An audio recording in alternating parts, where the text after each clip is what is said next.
Ginang G, tungkol sa sakit ni Batang Master G. Hindi pa namin mahanap ang sanhi sa ngayon. Ano? Ang lahat ng miyembro ng Kyushu Medical Pulse Association ninyo ay galing sa mga tanyag na pamilya ng mga tradisyonal na doktor? At may hawak kayong halos 1,000 sinaunang mga reseta? Bilang pinuno po, paanong wala kayong magawa?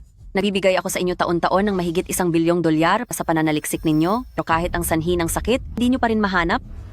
Napapakain ba ako ng mga taong walang silbi? Ginang G, pwede po ninyong subukan na hingin ang tulong ng mga doktor sa Jintang Hospital. Baka sakaling malaman nila ang sakit. Jintang Hospital? Iyan ba yung may pinakamataas na kalidad ng teknolohiya sa mundo?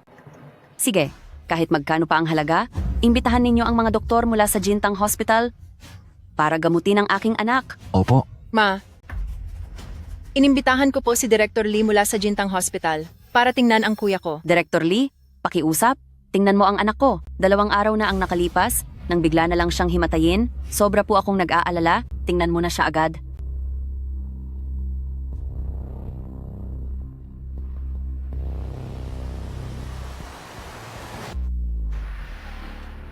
Ang sakit po ni Batang Master G ay dahil sa matinding stress, ngunit ang mga sintomas ay medyo malabo at mahirap intindihin. Sa tingin ko po, kailangan kumilos na ng ating direktor. Kung ganoon, papuntahin nyo na siya rito. Tama, Ang aming direktor po ay misteryosong tao. Si Vicente Canosul lang ang nakakita sa kanya. At saka, matagal na siyang nawawala. Kaya baka walang makahanap sa kanya. anong gagawin natin ngayon? Sa ngayon, isa lang ang taong makapagliligtas kay Batang Master G.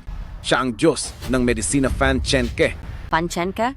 Sabi nila, ang taong iyon ay may kakayahang bumuhay muli at ang lahat ng mahihiwagang sakit ay madali lang para sa kanya. Kung naririto siya, tiyak na gagaling ang anak ko. Subalit kahit na may naririnig tayong balita sa kinaroroonan niya, medyo mahirap ang kailangan nating gawin. Una, ang paghahanap sa kanya. Hanapin siya, gamitin ang malaking pera para hanapin ang kinaroroonan ni Fan Chenke. Opo.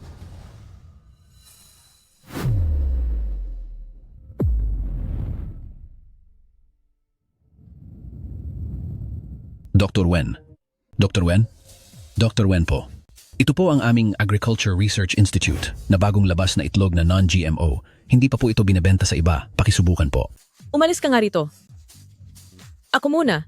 Dr. Wen, nirentahan ko na ang 5,000 taong matandang bundok sa China na pinanggagalingan ng mga snow lotus. Basta't kailangan mo po, gagamit ako ng helicopter para ipadala agad sa iyo. Pati ako. Pati rin ako. Tingnan mo po, Dr. Wen.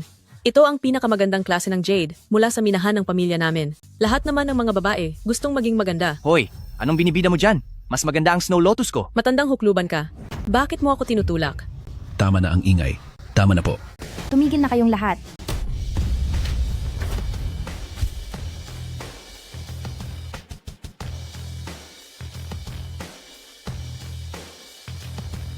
Tingnan niyo ang inyong mga sarili. Bawat isa sa inyo ay malalaking pangalan sa industriya. Pero bakit kayo nagsisiksikan dito sa maliit kong klinika buong araw? Dra, Wen, gusto lang po naming iparating ang aming taus-pusong pasasalamat. Tama po, totoo iyon. Tungkol sa intensyon nyo, tinatanggap ko ito, ngunit hindi ko pwedeng tanggapin ang mga regalong ito. Tsaka, tingin nyo ba ay nangangailangan ako ng mga ganitong bagay? Sige na! Sige na! Ibaling nyo na ang lahat ng iyan.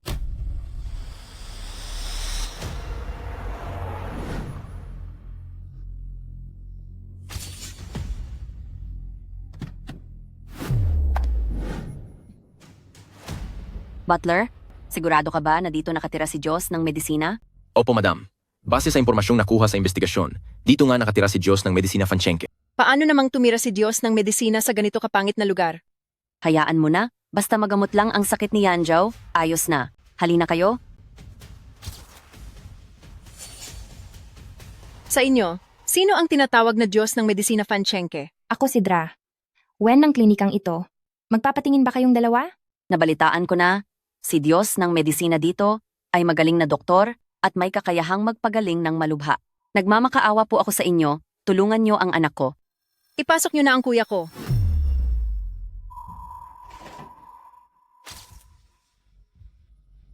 Siya pala iyon.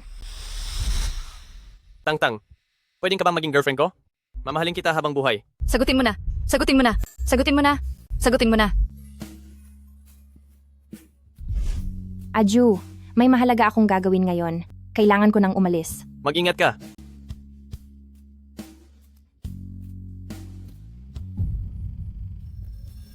Kuya Zhao, di ba ang Wen Tangtang na iyan ay ang walang kwentang anak ng pamilya?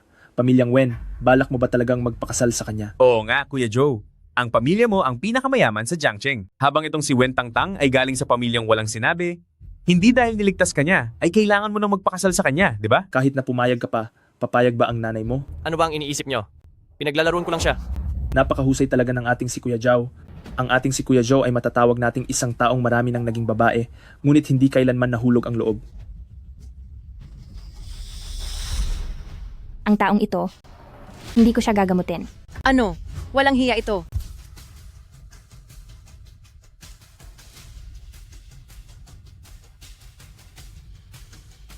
Kalabisan na ito. Ang pamilyang G namin ang pinakamayaman sa Jiangcheng at hindi pa kami nandidiri sa maliit mong klinika. Tapos ikaw pa itong kung umasta ay parang kung sino. Wala ka ba talagang takot na kalabanin ang aming pamilyang G? Ang pinakamayaman sa Jiangcheng? Sino ba ang hindi nakakaalam niyan? Naku, takot na takot po ako. Anong itinatawa-tawa nyo? Ang pagpapagamot sa nakakatandang Panginoon ng pamilyang G sa isang hamak na babaeng gaya mo ay isang malaking karangalan. Kapag kinalaban nyo ang pamilyang G, hindi ka ba natatakot na ang maliit na klinikang ito ay tuluyang magsara? Kayo pong taga-pamilyang G. Napakatindi rin po ng inyong kayabangan. Oo nga. Nagawa pa nilang sabihing pasasarain nila ang klinika ni Dr. Wen. Ito na siguro ang pinakamalaking biro na narinig ko ngayong taon. Ha ha ha ha ha. Nandito kami para magpagamot, hindi para makipag-away. Opo, Ginang G, mukhang nakapagpalaki ka nga ng isang masunuring alaga. ikaw.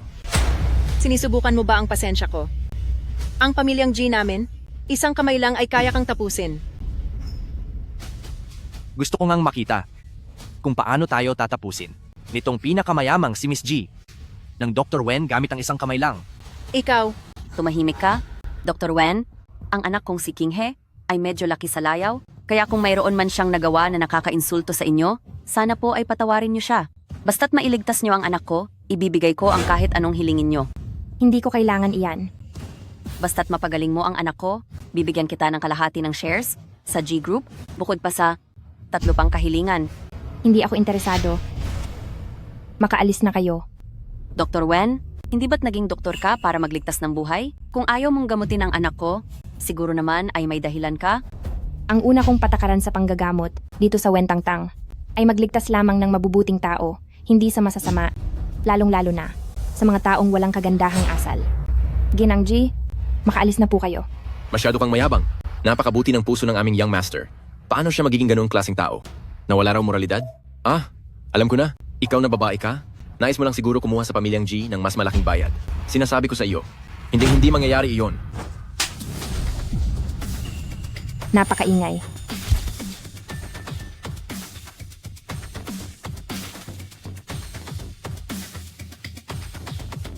Gana ka pang saktan ako? Ikaw. Huwag kang bastos. Ginang G, may ikukuwento ako sa iyo. 5 taon na ang nakararaan, may nailigtas akong lalaki na punong-puno ng sugat. Ginamit ko ang loob ng 1 taon para alagaan siya hanggang sa bumuti ang pakiramdam niya.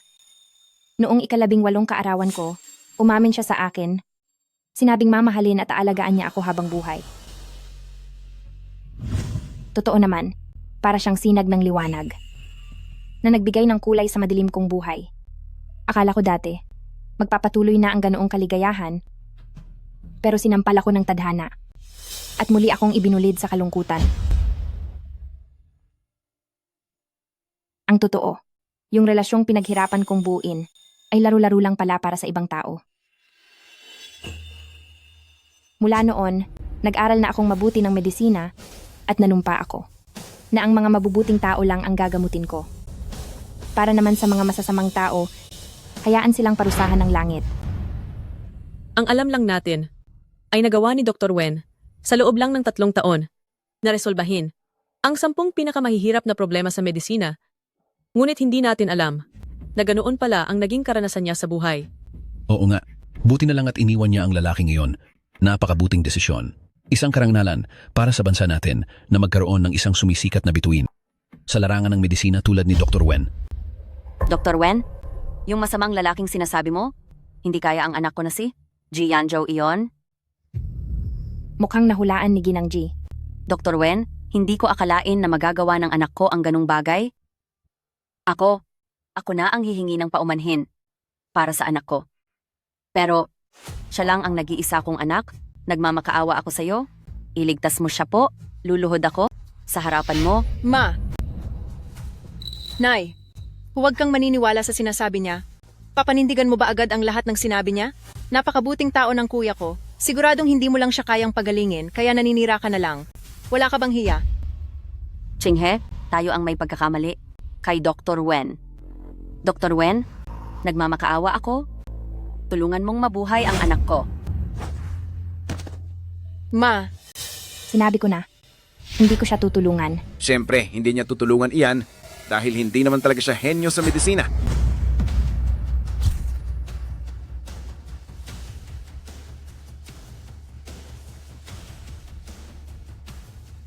Hindi talaga siya si Fanchenke.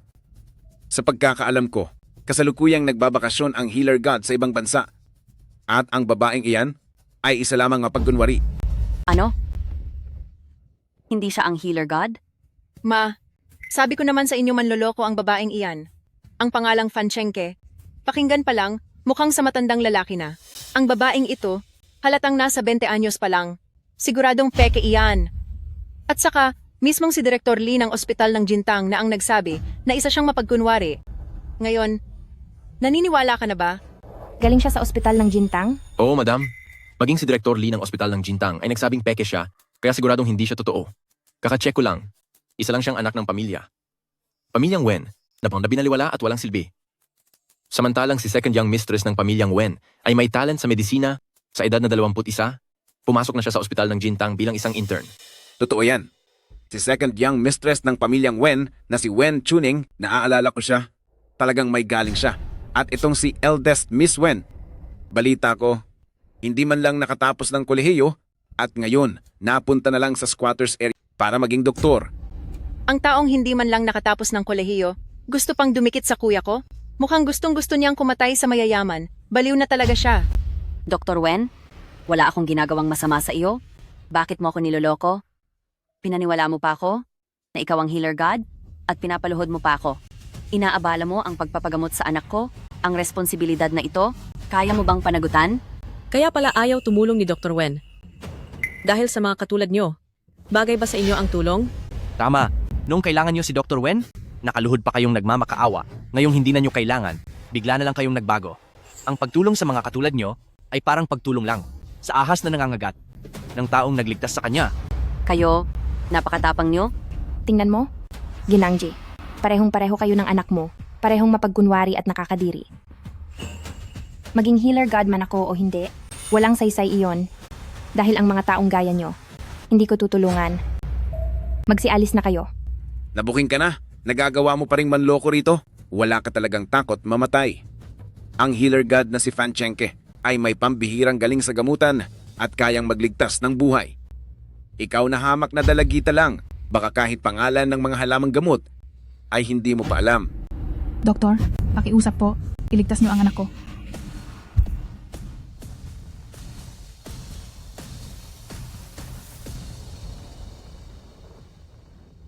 Doktor, nagmamakaawa po ako sa inyo. Wala na pong malay ang anak ko. Pakiusap po, iligtas niyo siya. Huwag kang ganyan, tumayo ka na. Hayaan mong suriin ko ang kalagayan ng bata. Bilis!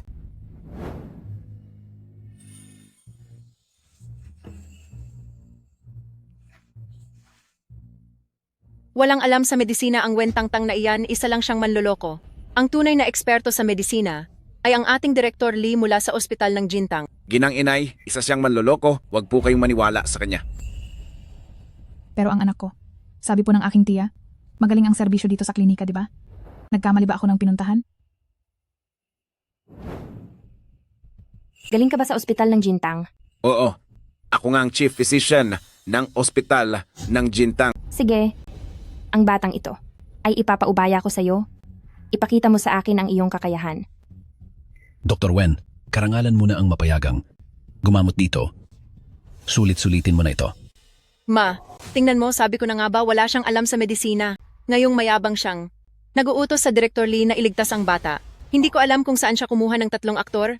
Lakas ng loob niyang sabihing karangalan ito para sa Director Lee. Hoy bata, kung kaya mong gamutin, gawin mo. Kung hindi ay lumayo ka. Hindi naman kita minaliit. Pero, kailangang maging tapat sa sarili. Ngayon, ipakikita ko sa iyo ang tunay na galing ng ospital ng Jintang dahil hindi mo ito basta-basta na lang makikita kung saan. Namumutla siya? Nangingitim ang mga labi? Ito ay sintomas ng matinding panghihina ng katawan. Anong gagawin natin, doktor? Ako, dinala ko na ang anak ko sa ospital noon, pero wala silang makitang problema. Natatakot po ako na baka huli na ang lahat para sa kanya. Huwag kang mag-alala dahil narito ako. 100% titiyakin ko na magiging masigla uli ang anak mo. Bata, ipakikita ko sa iyo ang tunay na medisina. Sige, gawin mo ang gusto mo.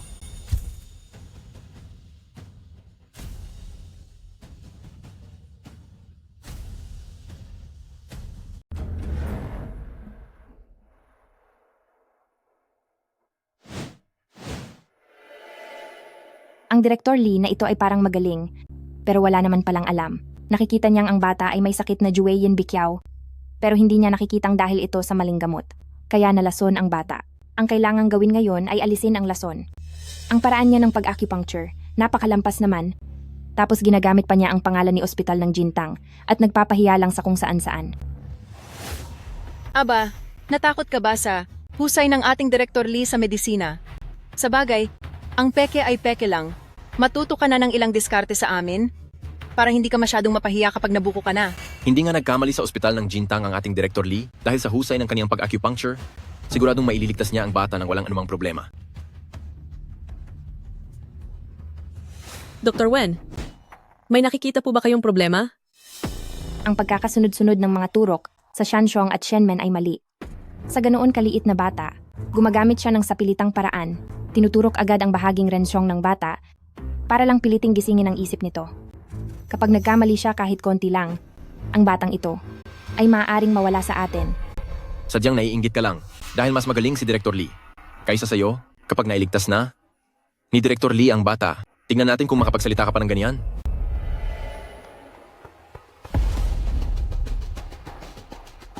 Pagkatapos ng 3 segundo, tiyak na magigising ang bata.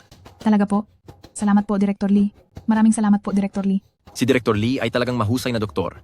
Hindi gaya ng iba dyan, wala namang alam sa panggagamot. Nagpapanggap pang eksperto para hindi makatulong. 3, 2, 1.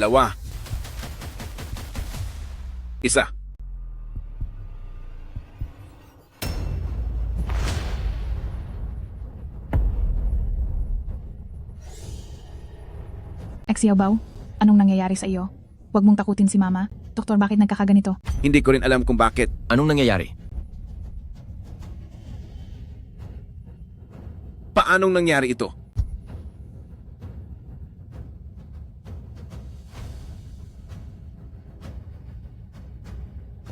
Kailangan pa bang sabihin iyan? Kakasabi lang ni Dr. Wen kanina na nagkamali siya ng pagkakasunod-sunod at pilit na ginising ang bata. Ngayon, siguradong may masamang nangyari na sa bata. Peke kang doktor. Ang anak ko, kapag may mangyaring masama sa kanya, hindi ko ito palalampasin. Imposible. Malinaw na sintomas ito ng Jueyin Bikiao. Paanong nagkamali ang pagsusuri? Eto, imposible talaga ito. Director Lee, ano na ang lagay ng bata ngayon? Magulo na ang tibok ng puso niya. Wala na tayong magagawa. Kailangang maghanda na para sa huling sandali. Xiaobao, huwag mo akong takutin. Huwag mong iwanan si Mami. Diyos ko, anong gagawin ko? Anong nangyari? Ikaw na peking doktor. Pagbabayarin kita, maniningil ako para sa buhay ng anak ko. Sinong nagsabi na wala ng pag-asa ang bata? Doktor? Dr. Wen, kaya mo ba siyang iligtas? Nagsusumamo po ako. Basta't mailigtas mo lang siya, kahit ano po ay gagawin ko. Luluhod ako sa harap mo. Tama na, sige na. Kahit ang husay ni Director Lee ay walang nagawa, ikaw pa kaya na walang alam sa medisina? Bakit ka ba nakikigulo? Tama si Miss. Tingin ko, pumunta lang si Wen Tangtang para manggulo. Si Director Lee ay ang pinakamahusay na chief physician sa Jintang Hospital. Kung pati siya ay walang magawa, ikaw na isang musmus pa na batang babae. Anong magagawa mo?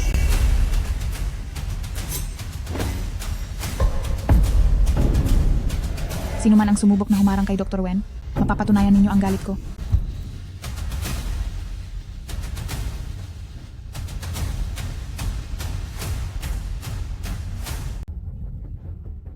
Ikaw talaga. Sinabi ko nang wala na tayong magagawa. Kahit pa dumating si Divine Dr. Fanchenke, wala rin siyang magagawa. Kaya sumuko ka na.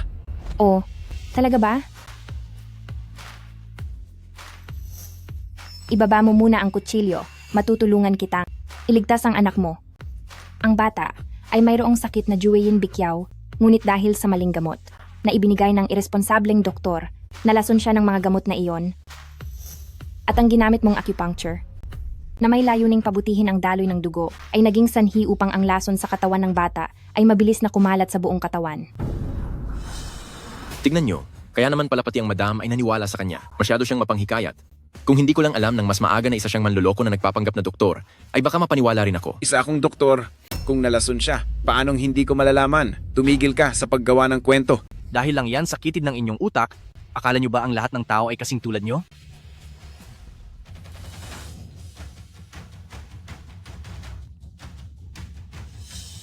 Gusto kong makita kung paano ka hindi makapagliligtas sa bata. Paano mo ipaliliwanag ang lahat sa pamilya niya mamaya.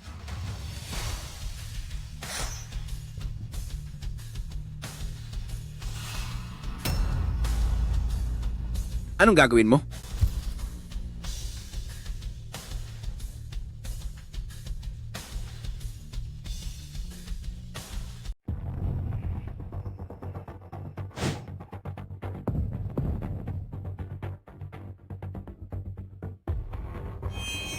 Nagpapahamak ka ng tao sa ginagawa mo. Ang bagay na ito, bakit mo ilalagay sa loob ng katawan ng tao? Sabi ko nga po kanina, ang lason sa katawan ng batang ito ay kumalat na ng husto. Ang tanging paraan ay ilabas ang lahat ng lason sa kanya. Ito ay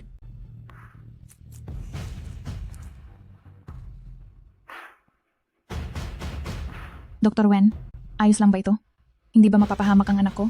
Huwag kang mag-alala. Habang nasa kamay ni Dr. Wen ang bata, sisiguraduhin niyang magiging ligtas siya.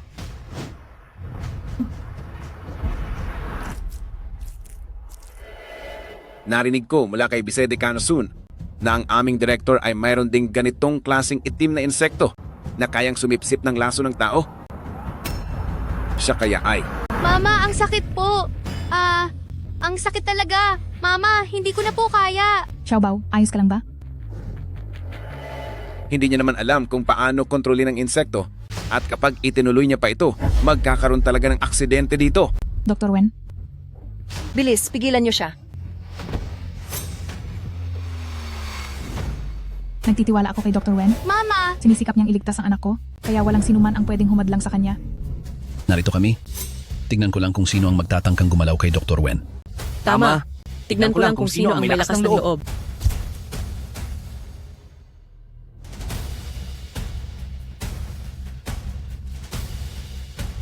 Tigil ka, lumayo ka rito. Opo. Ma, hayaan na lang ba nating panoorin kung paano niya pahirapan ang bata? Dahil sabi ni Dr. Wen na may paraan siya, naniniwala akong alam niya ang ginagawa niya. Tumahimik ka na lang at manood. Pero, Kanina lang ay mukhang mahusay ang mga sinasabi nitong si Wen Tangtang, baka naman talaga may talento siya. Napakalubhana ng lagay ng batang ito, kung kaya niya itong maisalba kahit pa hindi siya si God of Medicine Fanchenke. Naniniwala ako na maililigtas niya ang anak kong si Yanjo.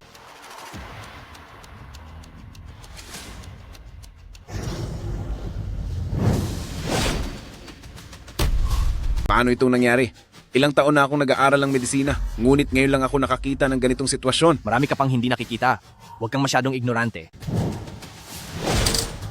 Paggamit ng enerhiya upang palutangin ang mga karayom at eksaktong iturok sa tamang bahagi ng katawan. Kahit si Director Lee ay gulat na gulat, itong si Wen Tangtang ay tila may tunay na kakayahan. nasa panganib na ang buhay ng bata at nagpapakitang gilas pa siya ng kung ano-ano. Manahimik ka. Ito ang enerhiya ng Huang Country. Inililipat ang enerhiya sa isang bagay kaya ito napapalutang. Ang taong may kakayahang gumawa nito ay napakadalang, higit pa sa paggamit nito para sa panggagamot.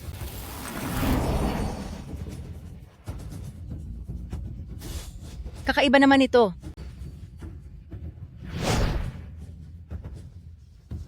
Ayos na. Mama? Totoo bang naligtas siya? Ang teknik ng karayom na ito, parang pamilyar sa akin. Vicedecano Sun, anong klaseng teknik po ang ginamit nyo? 7 karayom lang ang ginamit, ngunit napagaling nito ang komplikadong sakit. Ito ang 7 Schwann needle technique na itinuro sa akin ng ating direktor. Bagamat konti lang ang natutunan ko. Ang tunay na 7 Schwann needle technique ay kailangan ng paggamit ng enerhiya na sinasabayan ng panggagamot sa pamamagitan ng karayom.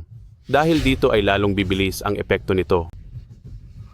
7 Swan Needle Technique? Ito nga ang 7 Swan Needle Technique. Kayo po. Kayo ang aming direktor.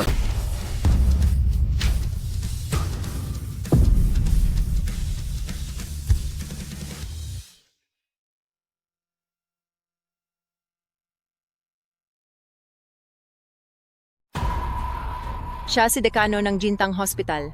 Dito sa mundo, ang tanging makakagamit ng itim na insekto at ng Chishuan na paraan ay ang aming dekano lamang. Dekano! Matagal na kitang hinahanap! Dekano! Siya talaga ay ang tunay na dekano. Kung hindi pa ito sinabi ni Director Lee, hinding-hindi ako maniniwala. Napakabata pa ni Dr. Wen, pero siya na ang dekano ng Jintang Hospital. Ma, siya ang dekano ng Jintang Hospital. Ibig sabihin ay may pag-asa ng maligtas ang kuya ko. Sige na. Itigil na iyan. Salamat Dr. po. Wen? Salamat po. Walang anuman. Hindi nyo na kailangang magpasalamat. Ang sugat ng batang ito ay hindi pa lubos na naghihilom. Ang gamot na ito ay inumin nyo ng 1 beses sa 1 araw at pagkalipas ng 7 araw ay gagaling na siya. Salamat po, Doktora. Dekano, hindi ko inakala na napakabata nyo pa pala. Patawad at minaliit ko kayo. Bakit napakaingay mo? Dahil mukhang wala kang ginagawa, sasabihan ko si Sundahay na bigyan ka ng maraming trabaho. Para hindi ka kung saan-saan pumupunta gamit ang pangalan ng Jintang Hospital at nagbibigay ng kahihiyan sa amin. Imbes na daldal ka ng daldal, mas mabuting pagbutihin mo ang iyong kakayahan sa panggagamot. Dekano, patawad po, nagkamali ako. Dekano Wen, maaari bang kalimutan na ang nakaraan at iligtas ang aking anak?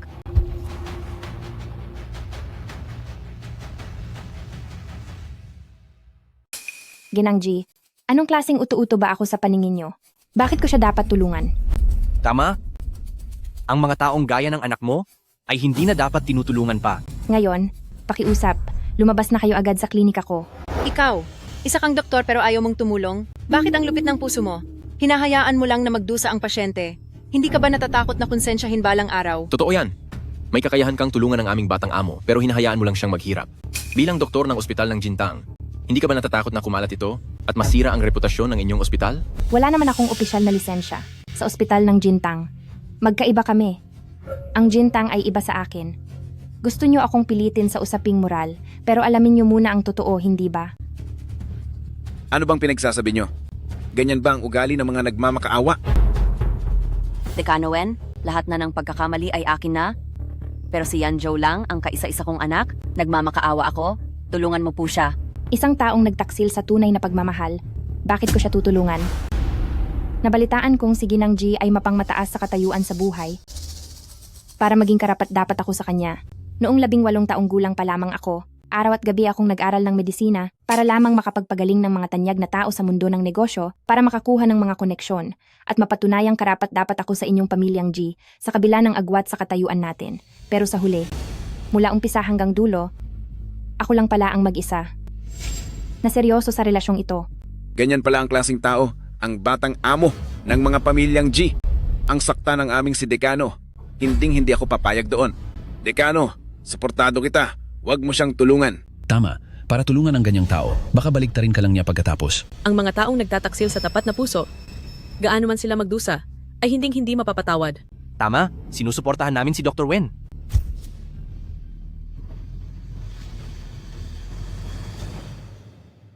Alice, umalis na kayo agad. Huwag kayong humarang sa paningin ko. Dr. Wen, hindi mo kami pwedeng pabayaan sa oras ng pangangailangan? Alam mo ba kay Yan Zhou kung bakit siya naging ganyan ngayon? Kung anuman ang kinahantungan niya, wala na akong kinalaman doon. At kung meron man, ay deserve niya iyan. Dr. Wen, noon lang nawala ka kay Yan Zhou, saka lang niya nalaman na matagal ka na pala niyang mahal. Araw-araw siyang naghahanap sa iyo sa buong mundo hanggang sa napagod ang katawan niya at doon siya nagkasakit ng malubha. Sa tingin ko, nagmamakaawa ka lang kay Dr. Wen para gamutin ang anak mo. kaya nagagawa-gawa ka lang ng kwento. Kung totoo man ito o hindi, hayaan mong si Yanjo ang mismong magsabi sa iyo. Sige, maaari ko siyang tulungan. Talaga po? Pero mayroon akong dalawang hiling. Sige, ano iyon?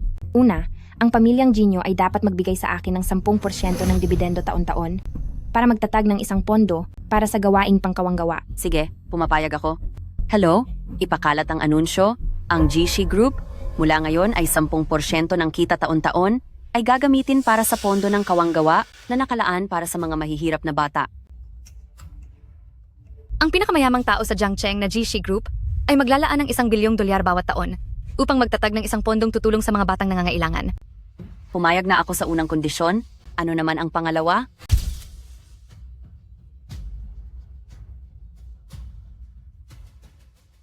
Pangalawang hiling, gusto ko na hanapan niyo ako ng isang halamang gamot. Sige, magpapadala ako ng tao para hanapin yan. 1,000 taong gulang na ginseng. 1,000 taong gulang na ginseng. Kahit nga 100 taon na ginseng ay bihira na sa merkado, tapos hihingi ka agad ng 1,000 taon? Sinasadya mong huwag iligtas ang kapatid ko. Ngayon mo lang nalaman? Ayoko talagang iligtas ang kuya mo. Akala ko nalaman mo na noon pa. Napakasama mong babae. Ma, saan naman tayo kukuha ng 1,000 taong gulang na ginseng? Nahihirapan ka na ba riyan? Kung hindi nyo mahanap ang ginseng na yan, ibig sabihin ay wala kayong kakayahan, hindi dahil wala nito sa mundo. Kayo pa naman ang pinakamayaman sa Jiangcheng. Umalis na kayo rito. Dahil mukhang ganito na.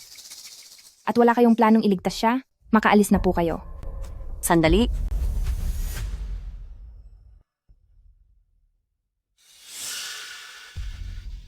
Gamitin mo ang private plane ko at kunin ito sa loob ng safe. Bilisan mo.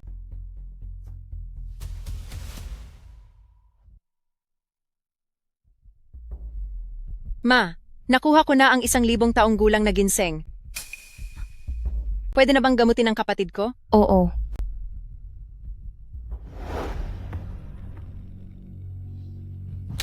Sandali lang. Itong ginseng na ito ay napakamahal at hindi matutumbasan ng salapi. Sasayangin mo lang ng basta-basta?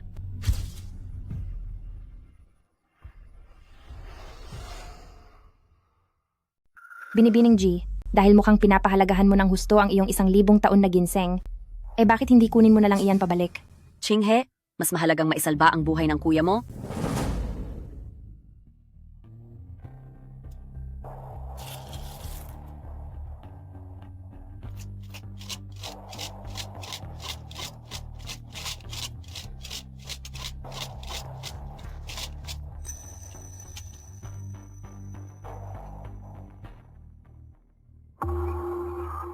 Grabe.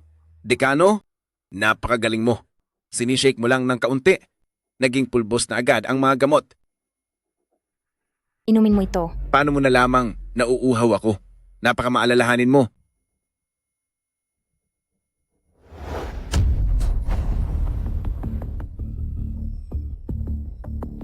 Dekano, Tapos na rin sa wakas. Sandali, maghintay kayo. Bakit ano iyon? Pinapakain mo ang kuya ko ng gamot na may kasamang laway. Hindi ka ba nandidiri?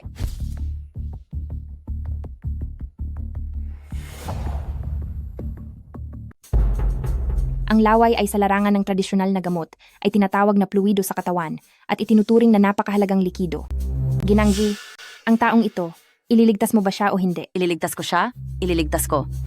Pero talaga bang wala na bang ibang paraan? Ito lang ang tanging paraan. Bahala kayo kung ililigtas niyo siya o hindi. ang fluido sa katawan ay hindi lamang nakakabawas ng matinding epekto ng gamot, nakakabuti rin ito sa baga at sirkulasyon ng dugo. Mayroon pang ang mga taong bumibili nito.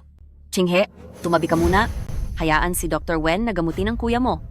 Ma, sigurado po ba kayong hindi niya tayo niloloko?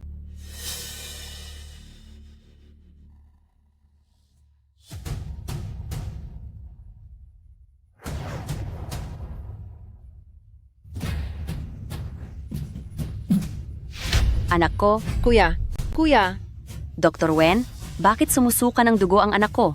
Hinayaan ko lang siyang isuka ang masamang dugo sa katawan niya. ginawa na namin lahat ng sinabi mo. Nasa kamay mo ang buhay ng kuya ko.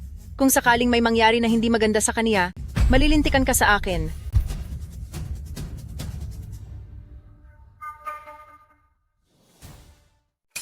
Dr. Wen, kailan magigising ang anak ko? Kung mabilis, magigising na siya mamaya. Kung mabagal naman, baka pagkatapos ng 3 araw. 3 araw? Paano kung hindi magising si kuya? Tatakasan mo ba kami at mawawala na lang?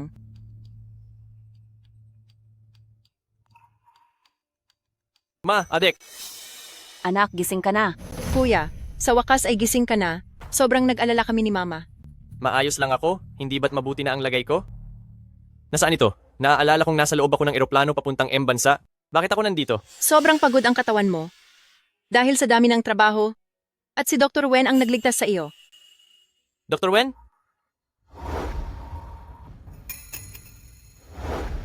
Gising ka na pala.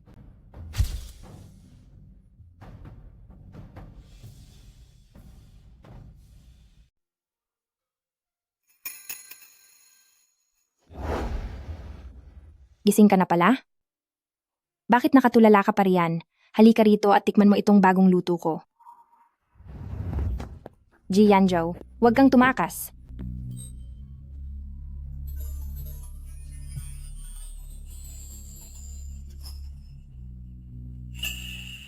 Tang-tang.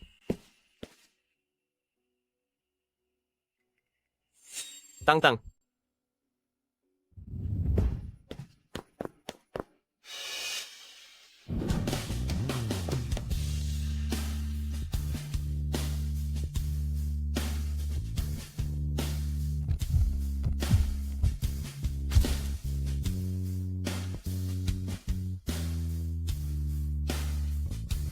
Tang-tang.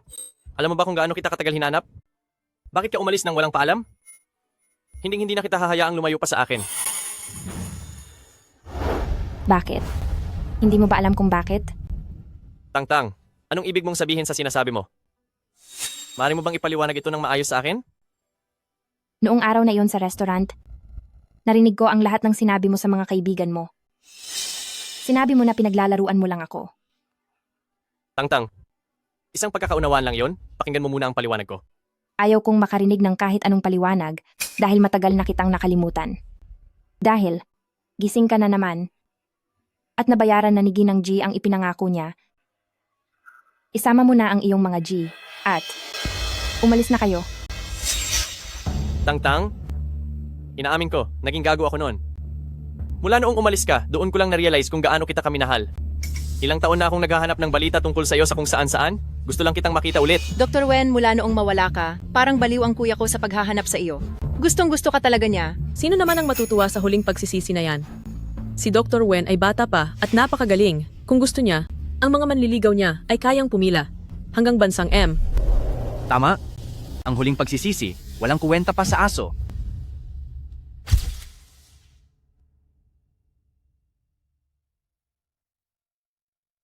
Bigyan mo pa ako ng isang pagkakataon. Hindi na kita bibiguin sa pagkakataong ito. Wala ka ng pagkakataon. Bukas, ma-engage na ako. Ma-engage ka na? Nagbibiro ka lang, di ba? Galit ka pa rin sa akin, hindi ba, Tang-tang? Kailangan ko pa bang magsinungaling sa iyo?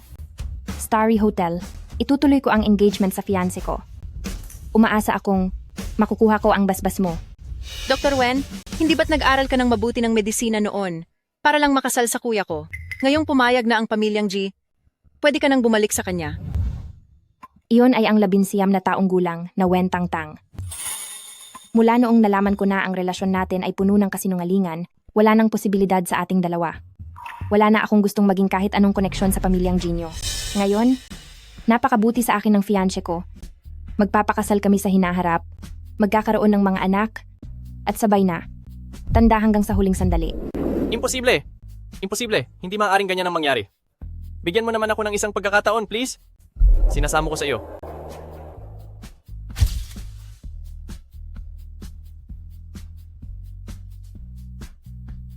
Wen Tang-tang, ang ating pamilya sa pamilyang G ang pinakamayaman sa Jiangcheng. Hindi nga namin kayo minaliit. Gayong hamak na pamilya lang kayo ng pamilyang Wen, malaking sakripisyo na ang ginawa namin. Kahit gaano pa kagaling ang fiancé mo, hihigit ba siya sa galing ng ating si kuya? Ang kuya ko ang magmamana ng pamilyang G balang araw. Tumahimik ka! Kuya, tinutulungan lang kita, bakit mo ko? Huwag ka nang makialam sa mga desisyon ni kuya. Pero ma, ganito kasi. Tang-tang, hindi iyon ang gustong iparating ng kapatid ko. Makinig ka sa paliwanag ko. Wala akong pakialam sa paliwanag nyo. Pero ito ang sa akin. Ayaw ko nang magkaroon ng pamilya ko ng kahit anong koneksyon sa inyo. Dahil gising ka na, isama mo na ang iyong mga G at umalis na kayo rito. Maliit lang itong lugar ko. Hindi nito kayang tustusan ang mga katulad niyong matataas ang lipad. Sige, aalis na ako. Kay Starry Hotel, di ba? Darating ako sa iyong engagement party sa pinakamagarang paraan para masaksihan ang iyong kaligayahan. Dr. Wen, ang anak naming si Anju ay hindi pa nakaranas ng ganitong pagmamahal sa kahit kanino. Bigyan mo pa po sana siya ng isa pang pagkakataon.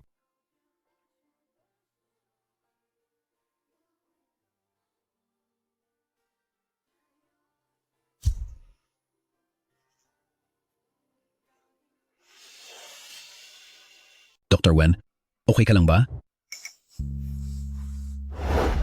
Maayos lang ako. Dr. Wen, ang batang master na si Pamilyang G ay tila seryoso sa pagsisisi niya. At saka, nakikita ko na hindi ka rin naman walang pakialam.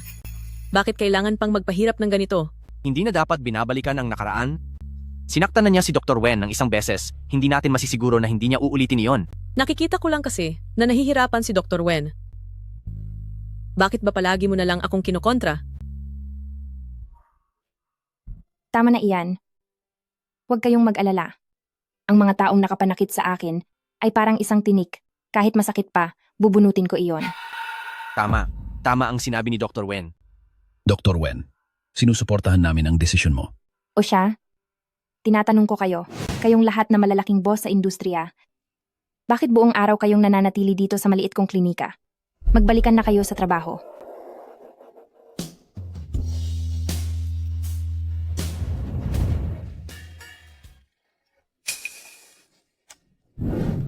Bakit hindi ka pa umaalis? Direktor, balita ko engagement mo na bukas. Maaari ba akong pumunta?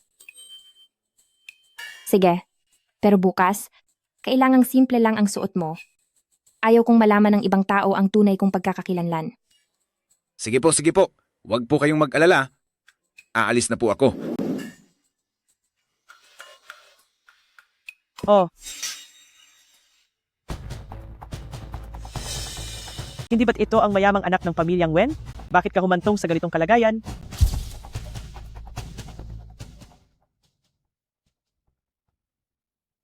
Di ba ito ang ating second young mistress mula sa pamilyang Wen? Bakit ka humantong sa ganitong kalagayan? Sabihin mo na ang gusto mong sabihin. Ate, bakit mo naman nasasabi iyan?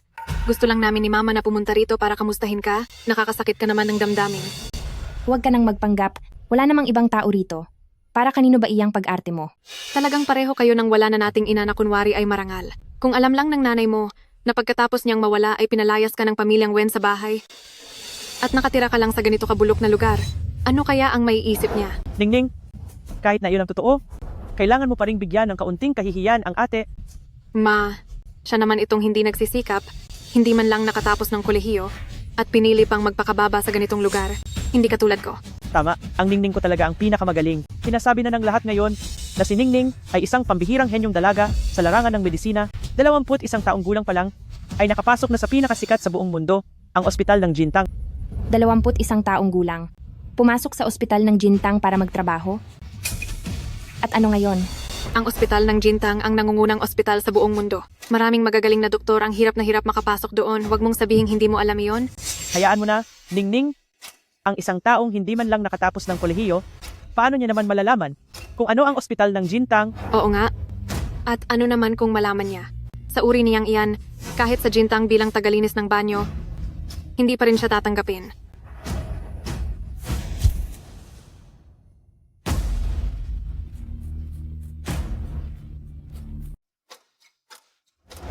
Pagod ako ngayon at wala akong oras para makinig sa pag-alulong nyo. Umalis na kayo, bilis. Sino ang tinatawag mong aso? Kung sino ang tumatahol, siya ang aso. Huwag mong isiping mananalo ka sa salita lang. Dahil pinaghahandaan na ni Papa na gawin akong tagapagmana ng pamilyang Wen. Ang klinika ng pamilyang Wen na pinaghirapan ng nanay mo ay magiging akin na sa hinaharap. Anong sabi mo? Hindi mo pa ba alam?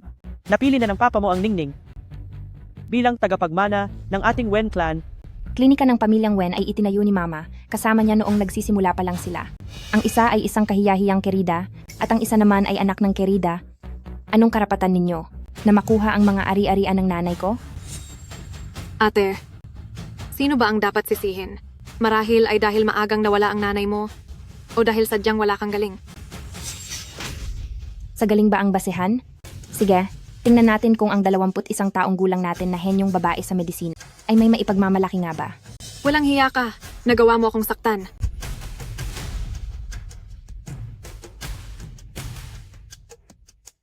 Sige, titingnan ko nga kung ano ang kaya ng ating 21 anyos na henyong dalubhasa sa medisina kung hanggang saan ba talaga ang galing mo. Walang hiya ka. Nagawa mo pa akong saktan. Bata ka? Bakit mo sinaktan ang aking siningning? Aray! Masamang babae. Matapos mo kaming saktan ng nanay ko, hinding-hindi kita mapapalampas ngayon. Ningning, ayos ka lang ba? Hanggang dito na lang muna. Wala akong oras na makipaglaro sa inyo. Hala, alis na. Bilisan nyo at lumayas na kayo. Wen Tangtang, huwag mong sabihing naniniwala ka talaga na mahal ka ni Kuya Jiangchi. Sasabihin ko sa'yo, ako ang mahal niya. At hinding-hindi siya makikipag-engage sa'yo. O talaga? Ganoon ba?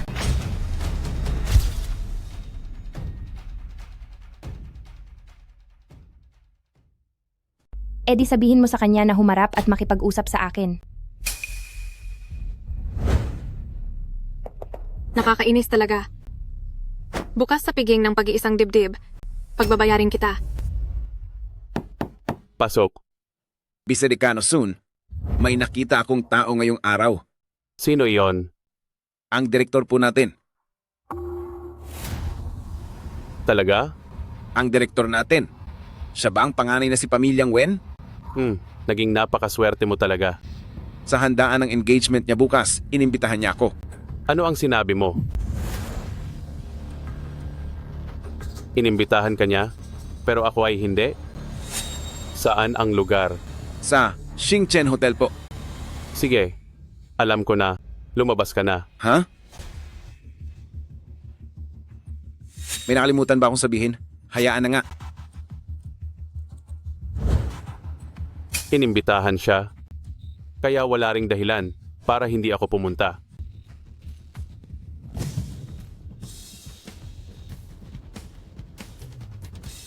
Hello?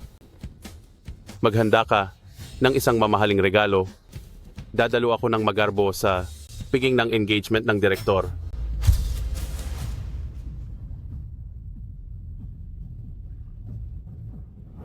Yan, Zhao.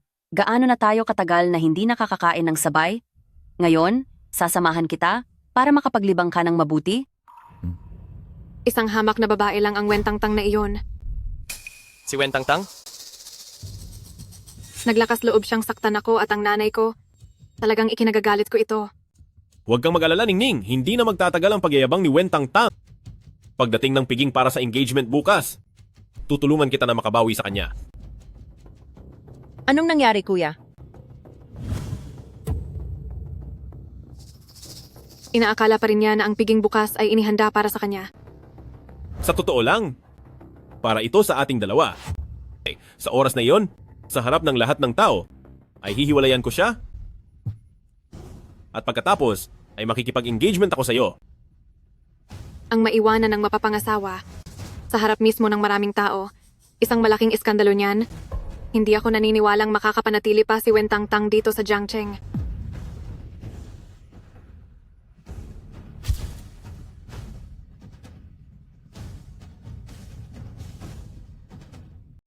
Sinabi ni Mama sa akin ngayon, sa gaganaping handaan para sa engagement bukas, ipakikiusap niya kay Papa na ihayag doon na ako ang maging tagapagmana ng klinika ng Pamilyang Wen. Sakto ito na pagkakataon upang tuluyang mapaalis si Wen Tangtang sa Pamilyang Wen. Napakagandang balita niyan. Tila sunod-sunod na swerte ang dumarating. Ang ningning namin ay magiging tagapagmana na ng Pamilyang Wen. Pagkatapos ay makikipag-engagement sa akin at sa parehong pagkakataon ay mapapalayas natin si Wen Tangtang, ang babaeng iyon na walang hiya. Dapat talaga itong ipagdiwang.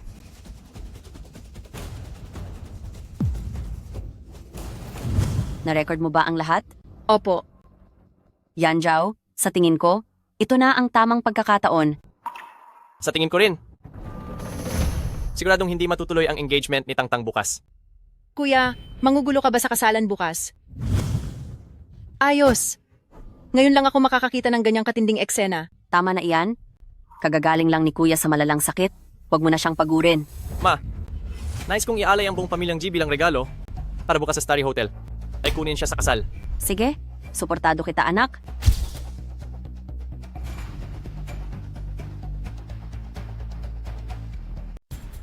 Chairman, kababalita ko lang na ang Vice-Decano San ng Ospital ng Jintang ay magdamag na naghahanda ng malaking regalo.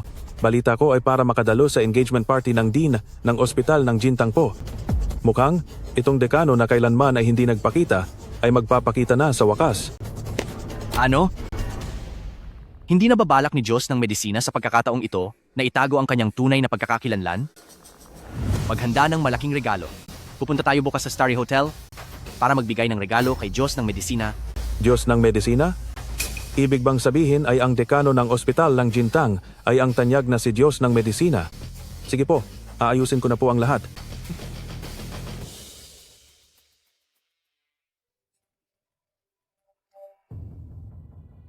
Hello? President Tong, tungkol po sa ipinabantay niyo sa akin na President Yang ng Global Real Estate, may bago siyang ikinikilos ngayon. Sabihin mo. Inuutusan ngayon ni President Yang ang kanyang assistant na maghanda ng mamahaling regalo magdamag. Mukhang balak niyang pumunta sa Starry Hotel bukas para magbigay ng regalo sa engagement party ni Diyos ng medisina. Ano? Walang hiya. Ang matandang ito, talagang lihim siyang nagpaplano sa likod ko para pumunta sa engagement party ni Diyos ng medisina. Hindi maaari. Maghanda kayo ng mas malaking regalo. Kailangang higitan ng 2 beses ang ihahanda niya. Bukas, pupunta rin ako sa engagement party ni Diyos ng medisina para regaluhan siya.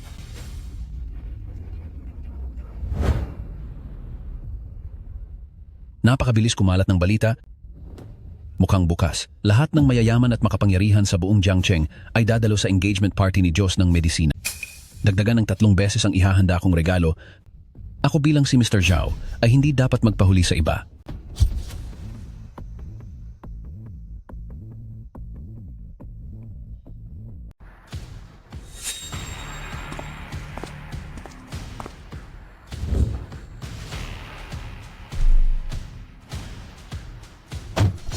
Tayo na.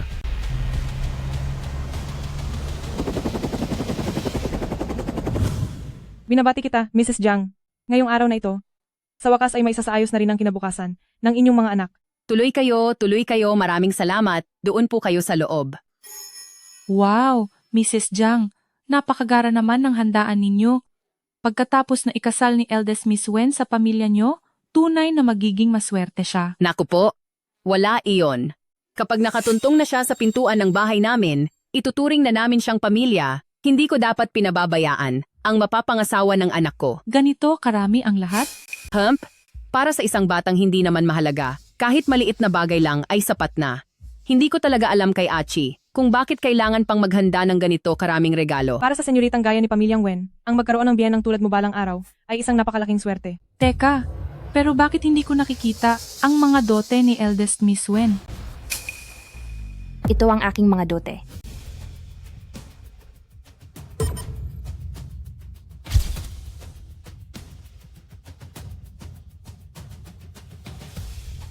Ito na ba ang dote niya? Itong si Pamilyang Wen na panganay na dalaga. Baka naman nagbibiro lang siya. Ibig bang sabihin nito ay hindi binigyan ng dote ng Pamilyang Wen?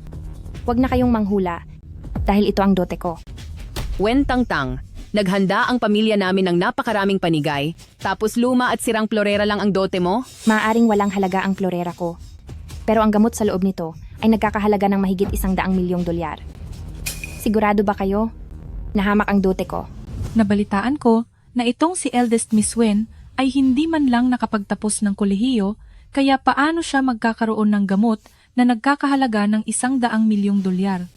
Sanay lang siyang magsinungaling, kaya naman hindi siya tanggap sa pamilya ng Pamilyang Wen. Totoo yan. Lahat ng bisitang narito ay mga kaibigan ng Pamilyang Wen. Pero wala man lang kahit isang kaibigan nitong si Pamilyang Wen ang pumunta. Ibig sabihin nito, pangit talaga ang ugali niya. Eldest Miss Wen. Ha ha ha ha. Aba, ang ganda mo talaga. Napaka-presentable mo. Siya ba ang Director Lee mula sa Jintang Hospital?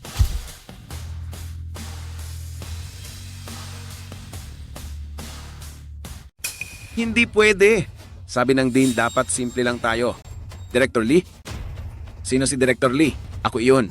Pupunta lang naman ako ngayon sa engagement party ni eldest Miss Wen. Tuloy po kayo sa loob. Sinasabi ko na nga ba, hindi kailanman magbibihis ng ganyan si Director Lee para pumunta sa isang party.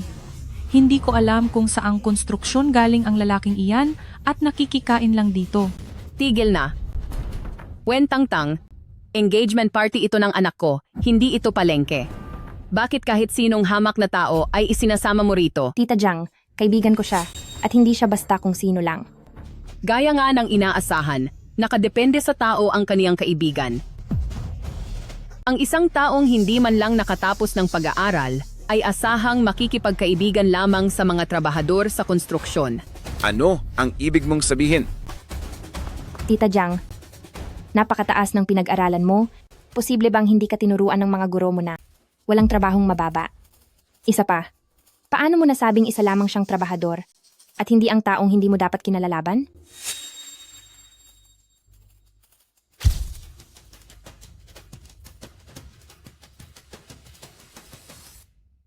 Sino siya para hindi ko kayang banggain? Kaya ko siyang tapusin, na parang pagpuksa lang ng langgam. Wen Tangtang, sinasabi ko sa iyo, kung hahayaan mo ang ganitong tao na pumunta sa ating piging ngayong gabi, ang kasalang ito ay hindi na matutuloy. Ma, ang kasalang ito ay dapat matuloy.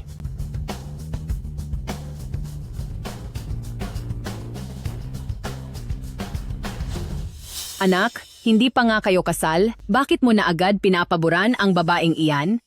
Naghanda tayo ng napakaraming dote ngayong araw at nag-imbita ng maraming kamag-anak at kaibigan pero lumang banga lang ang dala niya at niloloko tayo na dote iyon at may kasama pa siyang hamak na manggagawa para sa piging na ito? Hindi ba't pananadya na ito para ipahiya tayo? Ma, huwag kang mag-alala. Tungkol sa mapapahiya, tingnan natin kung sino yon mamaya. Sa araw na ito, bukod sa engagement namin ni Tangtang, may isa pang malaking balita. Anong magandang balita? Ipapahayag na ni Pamilyang Wen kung sino ang tagapagmana ng klinika ng Pamilyang Wen. Si Wen Tangtang ang magmamana ng klinika ng Pamilyang Wen? Ang klinika ng Pamilyang Wen ay napaka-impluensyado na sa Jiangcheng sa mga panahong ito. Kung may tulong tayo mula kay Pamilyang Wen, ang kumpanya natin ay mas lalong uunlad at tataas. Sige na nga, ngayong araw, ay hahayaan ko na muna ito. Tara na. Kahit medyo hindi kagandahan ang katayuan ni Wen Tangtang, pero kung siya ang magmamana ng klinika ng Pamilyang Wen, may silbi pa rin pala siya. Ma, sa totoo lang, ngayong araw, ang tagapagmanang ipapahayag ni Uncle Wen ay hindi si Wen Tangtang, kundi ang pangalawa niyang anak na si Wen Chuning. Ano ang sinabi mo?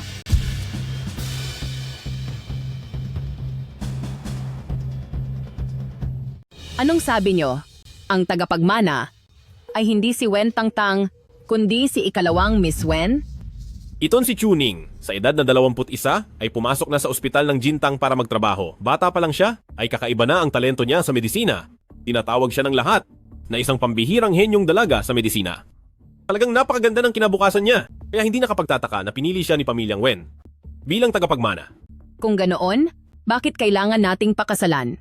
Ang walang kwentang iyon? Ay naku, Ma, pakinggan mo muna ako. Ang papakasalan ko ngayong araw ay hindi si Wen Tangtang, kundi si ikalawang Miss Wen, si Wen Chuning. Kung hindi si Wen Tangtang, papayag kaya si Pamilyang Wen? Ma, huwag na po kayong mag-alala. Sa ngayon, si Wen Chuning ang pinakamamahal na anak ni Uncle Wen. Lahat ng hilingin niya ay ibinibigay. At isa pa, sa kasalukuyan, ay baliw na siya sa akin. Ang galing talaga ng anak ko. Kapag pinakasalan mo si Wen Chuning, mapupunta sa Pamilyang Jiang ang klinika ni Pamilyang Wen. Lahat ng karangalan nila ay magiging karangalan din nating mga Pamilyang Jiang.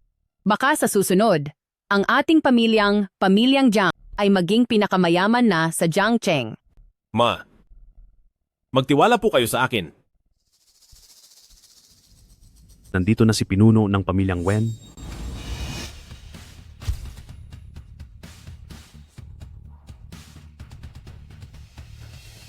Narito na ang pinuno ng Pamilyang Wen.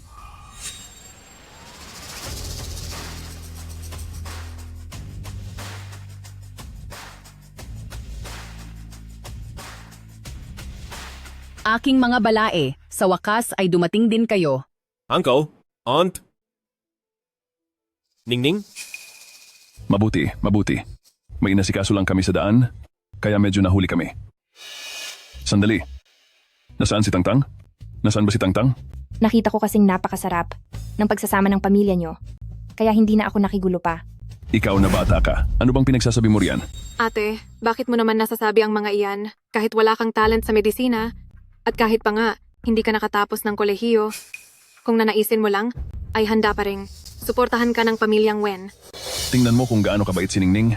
Kumpara mo naman sa sarili mo. At kanina lang, nagsama pa siya rito ng isang trabahador. At sinabi niyang kaibigan daw niya ito, nakakahiya talaga. Director Lee?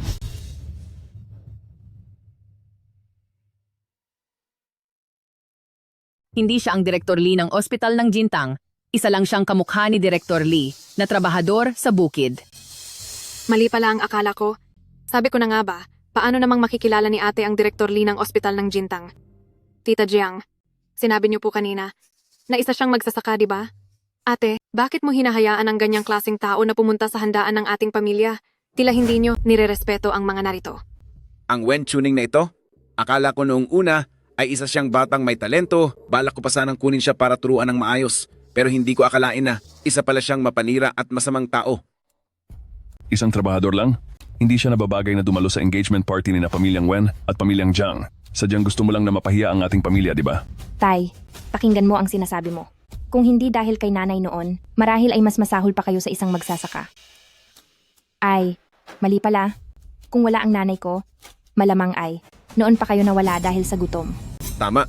Tamang-tama ang sinabi ni eldest Miss Wen. Sinasabi nila na si pamilyang Wen ay nagsimula sa wala. Kung hindi dahil sa ina ni eldest Miss Wen, malamang ay wala ang inyong posisyon ngayon at mas mababa pa kaysa sa isang magsasakang katulad ko. Ikaw, kayong lahat.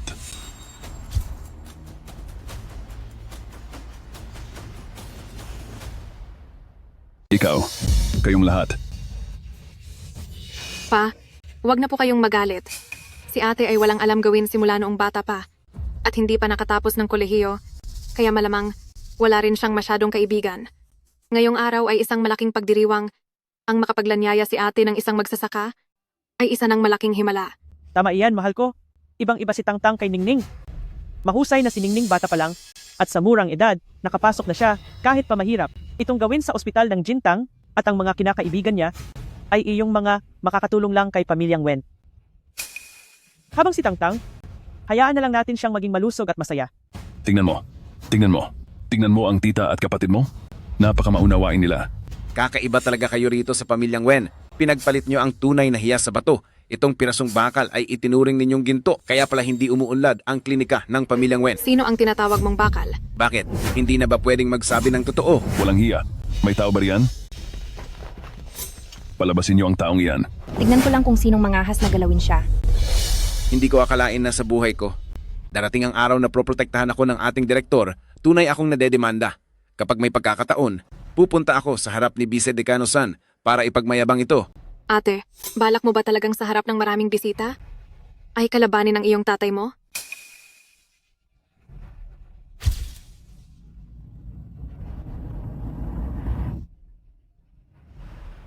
Pa, sasabihin ko na po sa inyo ang totoo.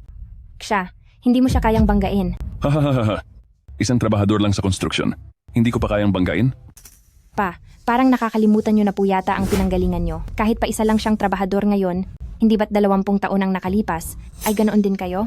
Bakit? Mas mataas ba ang tingin nyo sa sarili nyo? Wala kang utang na loob na anak. Sinasadya mo ba talaga ngayon na galitin ng husto ang sarili mong ama? Ang trabahador na iyan ay hindi nararapat na ikumpara sa pinuno ng pamilyang Wen. Kahit bigyan pa siya ng 40 taon, hindi niya maaabot ang narating ng pamilyang Wen. Ngayong araw, Tama po iyon. Nagawa ng pinuno ng pamilyang Wen ang klinika ng pamilyang Wen sa kinalalagyan nito ngayon. Kaya paano ito maikukumpara sa isang hamak na trabahador lamang? Mahal, huwag ka na magalit. Huwag ka na magalit. Bakit ka pa nagpapaapekto sa kaniya? Paano kung masama iyan sa kalusugan mo? Nandito ang maraming mga panauhin. Asikasuhin na muna natin ang mahahalagang bagay. Oh. Halos malimutan ko na ang lahat dahil sa anak kong ito na walang utang na loob. Umalis muna kayo. Bago magsimula ang pagtitipon ngayon, Mayroon akong malaking magandang balita na iaanunsyo. Dekano, hindi basta-basta itong si Pamilyang Wen, kaya mag-ingat ka.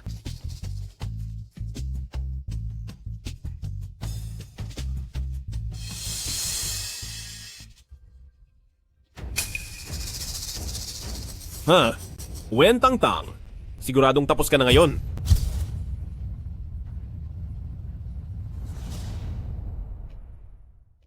Alam naman ng lahat na ako, si Ginoong Wen, ay nagmula sa wala at itinatag ang Pamilyang Wen na klinika. Sa isang kisap mata, mahigit 20 taon na ang nakalipas. Ngayon, sa araw ng engagement ng anak ng Pamilyang Wen, nais kong i-anunsyo sa inyong lahat ang susunod na tagapagmana ng Pamilyang Wen. Ano? Mag-aanunsyo si pinuno ng Pamilyang Wen ng tagapagmana? Ia-anunsyo ba nila si Wen Tangtang bilang tagapagmana? Hindi lang siya makikipag-engage kay senyorito ng pamilya Jiang ngayon, kundi ia-anunsyo rin na siya na ang tagapagmana ng Pamilyang Wen? Kahit anong mangyari, sa wakas ay magtatagumpay na itong si panganay na Miss Wen pagkatapos ng lahat. Marunong din palang makisama itong si Pamilyang Wen, basta't ang direktor natin ang maging tagapagmana, asahan na natin ang dagsa ng kayamanan. Sa oras na iyon, gamit ang kakayahan ng direktor, siguradong madadala niya ang Pamilyang Wen sa labas ng Hua Country. Inaanunsyo ko na ang susunod na tagapagmana ng Pamilyang Wen ay walang iba kundi si Wen Chuning. Ano? Ano raw? Ang tagapagmana ay hindi si panganay na Miss Wen, kundi si Wen Chuning. Nabalitaan ko na ang Pamilyang Wen ay binuo ni pinuno ng Pamilyang Wen kasama ang unang asawa ng Pamilyang Wen, sama-sama silang nagsikap, pero ibinigay ang pagmamanahan sa anak ng pangalawang asawa. Napaka-imposible naman nito. Bakit? Anong karapatan niya?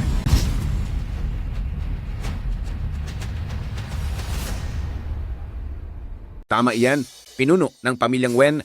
Kung ibibigay mo kay ikalawang Miss Wen ang pamana, dapat ay magbigay ka ng sapat na dahilan, di ba? At bakit? Siyempre, dahil lang, mas magaling ako kaysa kay Wen Tangtang. 3 taong gulang pa lang ako ay nag-aral na ako ng medisina, at noong 10 taong gulang ako ay nakakapagpagaling na ako. Noong 12 taong gulang ako, tinagurian na akong batang henyo sa medisina. Sa edad na 21, nakapasok agad ako sa ospital ng Jintang. Kung ang posisyon ng tagapagmana ng Pamilyang Wen ay hindi mapupunta sa akin, ibibigay ba ito sa basurang iyan? Kanina lang ay tinatawag mo pa akong ate. Pero matapos i-anunsyo na ikaw ang tagapagmana, hindi mo na ba kayang magpanggap? Tangtang, ginagawa lang ito ng iyong ama para sa kapakanan ng Pamilyang Wen. Wala kang alam sa medisina at hindi mo rin alam kung paano mamahala. Kung ikaw ang magmamana ng klinika ng Pamilyang Wen, hindi ba masisira lang ang lahat ng pinaghirapan ng iyong ama sa loob ng maraming taon? Tama. Sa loob ng maraming taon, ano ba ang naitulong mo sa Pamilyang Wen? Maliban sa pagbibigay ng kahihiyan sa Pamilyang Wen, ano ang karapatan mong maging tagapagmana? Sa bagay, itong si ikalawang binibining Wen, kahit na napakabata pa, ay nalampasan na ang mga eksperto sa medisina. Talagang siya ang mas nararapat na maging tagapagmana ng Pamilyang Wen. Kung ang Pamilyang Wen ay mapupunta lang sa mga kamay ni eldest Miss Wen, ang lahat ng naipundar ng pinuno ng Pamilyang Wen sa loob ng maraming taon ay baka maglaho lang na parang bula.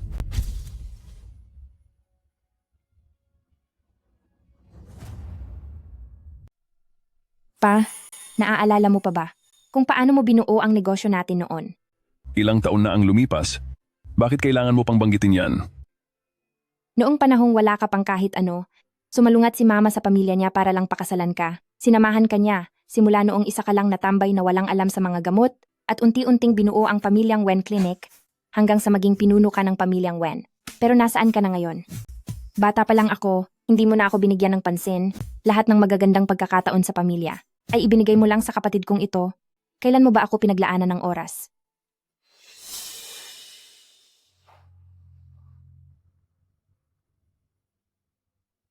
Gaano pa katagal? Kuya, huwag kang mag-alala. May 15 minuto pa. Noong nawala si mama, pinatuloy mo agad ang kabit na ito at ang kanyang anak sa ating tahanan at hinayaan silang apihin ako.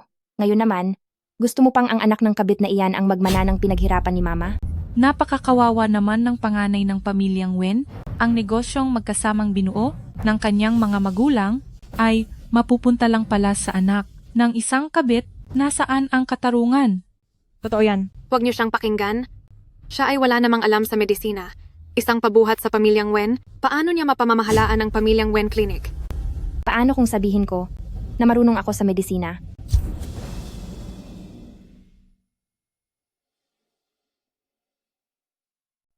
Hindi maaari. Alam naman ng lahat na wala kang silbi. Paano ka magkakaroon ng alam sa panggagamot?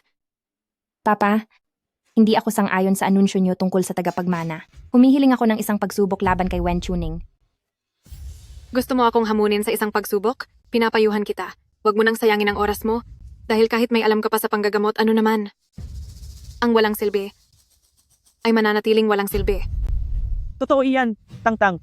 Kahit pa may alam ka sa panggagamot, hindi ka makapantay kay Ningning. Si Ningning ay bata pa lang, matalino na talaga siya. Ikaw, mas mabuting manatili ka na lang sa bahay at mag-enjoy. Ang bigat ng pagpapatakbo ng negosyo ng pamilya, mas mabuting ibigay iyan sa taong may kakayahan. Anong kaguluhan ba ito araw-araw? Ang kapatid mo ay mahusay, alam na iyan ang lahat. Lagi ka na lang nanggugulo. Isang taong hindi man lang nakatapos ng kolehiyo at wala nang ginawa kundi bigyan ng kahihiyan ng pamilya? Nagawa mo pang gayahin ng iba na magmana ng negosyo? Ano ba? Balak mo bang ang naipundar ko ay tuluyang mawala sa wala bago ka makontento? Papa, nais ko lang naman na makipagpaligsahan sa kapatid ko. Seryoso ba iyan? Kapag hindi po kayo pumayag ngayon, ibig sabihin lang nito na pinapamana mo ang lahat sa anak ng kabit mo dahil sa sarili mong paborito. Anong kabit? Wen Tangtang, ingatan mo yung pananalita mo. Ako ang legal na asawa ng papa mo. Talaga bang balak mo akong pahirapan para lang makontento ka? Pa, kayo na lang po sa mundong ito. Ang kaisa-isa kong kamag-anak, syempre ayaw kong may mangyaring masama sa inyo. Subalit, hindi ako papayag ng walang kondisyon. Kapag natalo ako, handa akong isuko ang karapatan ko bilang tagapagmana ni klinika ng pamilyang Wen.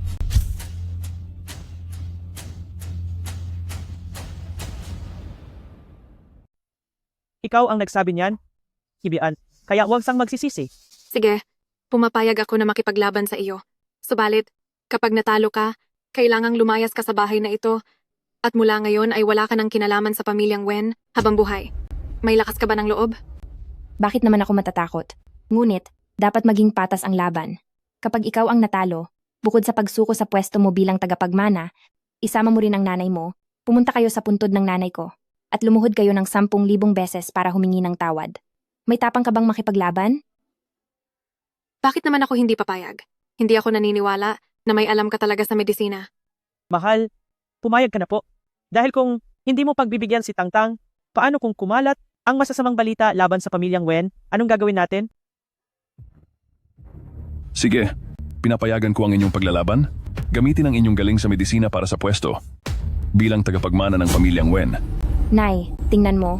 Ito ang lalaking pinili mong samahan kahit tinalikuran mo ang lahat.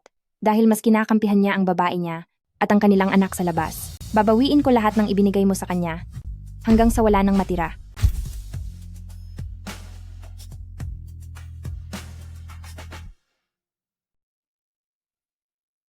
Anong nangyayari? Young Master, may ginagawa sa daan sa harap, kailangang humanap ng ibang daan. E di bilisan nyo na. Huwag niyong pigilan ang kuya ko sa pagpigil sa kasal. Opo. Ipinahayag ko. Para sa tagapagmana ng Wen Clan, ang kompetisyon sa panggagamot ay opisyal nang magsisimula. Ang laban ay hahatiin sa dalawang bahagi. Ang unang bahagi, pagtukoy sa sangkap ng gamot. Pangalawang bahagi, pag-asikaso sa mga pasyente. Sisimulan na natin ang unang bahagi, ang pagtukoy sa mga gamot. Halina kayo, ipakita na ang mga gamot. Ang gamot na ito ay gawa sa iba't ibang halaman. Kailangan ninyong isulat kung ano ang mga natukoy ninyong sangkap. Kung sino ang pinakatumpak, ay siyang panalo. Ate, bakit mo pa ito ginagawa? 3 taong gulang pa lang ako ay nagtutukoy na ako ng gamot? Kung sakaling manalo ako, hindi ba parang inaapi lang kita? Tama siya, Wen Tangtang. Sa tingin ko, sumuko ka na habang maaga pa. Hindi mo talaga kakayanin si Ningning. Huwag mong hintayin na mapahiya ka lang dito. Tingnan mo nga naman. Alam niyo ba, kayong dalawa ay bagay na bagay. Ikaw, anong ibig mong sabihin? Wala akong ibig sabihin. Bakit ang laki ng reaksyon mo? Tama na yan, huwag na kayong mag-away. Magsisimula na ang pagtukoy sa gamot.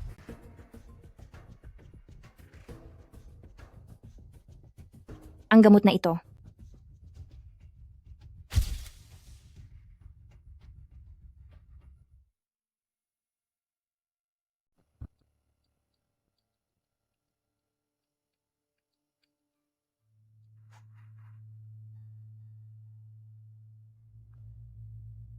Hindi ba't isang walang kwentang tao itong si eldest Miss Wen?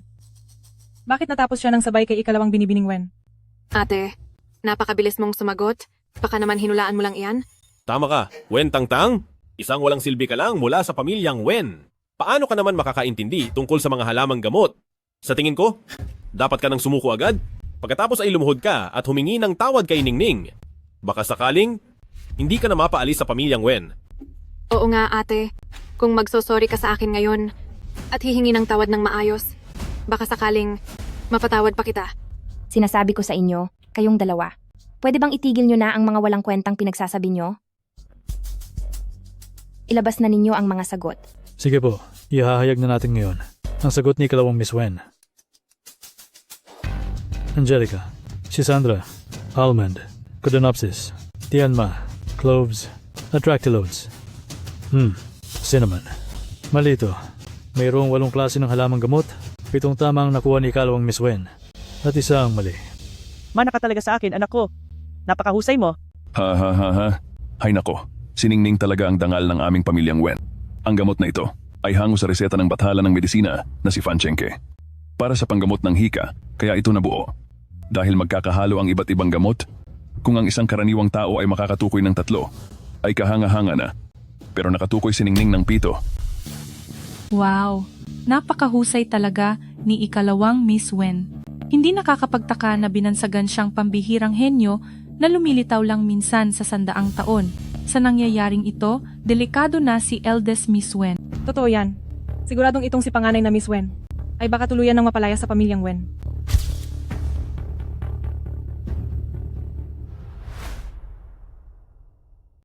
Nakita mo ba? Wen Tangtang, ganito kagaling si Ningning. Hindi ka talaga uubra sa kanya. Baka sa huli ay mapalayas ka lang sa pamilyang Wen. Tapos magmukha kang aso. Dito sa sahig, napilit na nagsusumamo na, huwag paalisin. Teka, ano bang amoy iyan? Ang baho naman. Anong mabaho? Siyempre ang bibig mo ang mabaho. Wen Tangtang, nagawa mo pa akong lokohin? Huwag na tayong magsayang ng oras. Judge, paki-anunsyo na ang tamang sagot. Inaanunsyo na ang sagot ng panganay na dilag ng pamilyang Wen.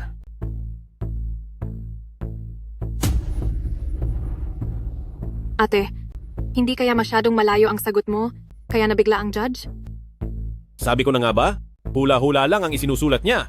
Kung makilala niya ang 3 sangkap na gamot, handa akong magpahiya sa sarili ko. Tama, lahat ay tama. Ang panganay na dilag ng pamilyang Wen ay nakakuha ng lahat ng tamang sagot. Ano? Isa lang siyang walang kwenta. Paano posibleng makilala niya talaga ang 8 sangkap? Dangui, Wuweizi, Xingren, Dangshen, Tianma, Dingxiang, Baizu, Haupu. Talagang tama silang lahat.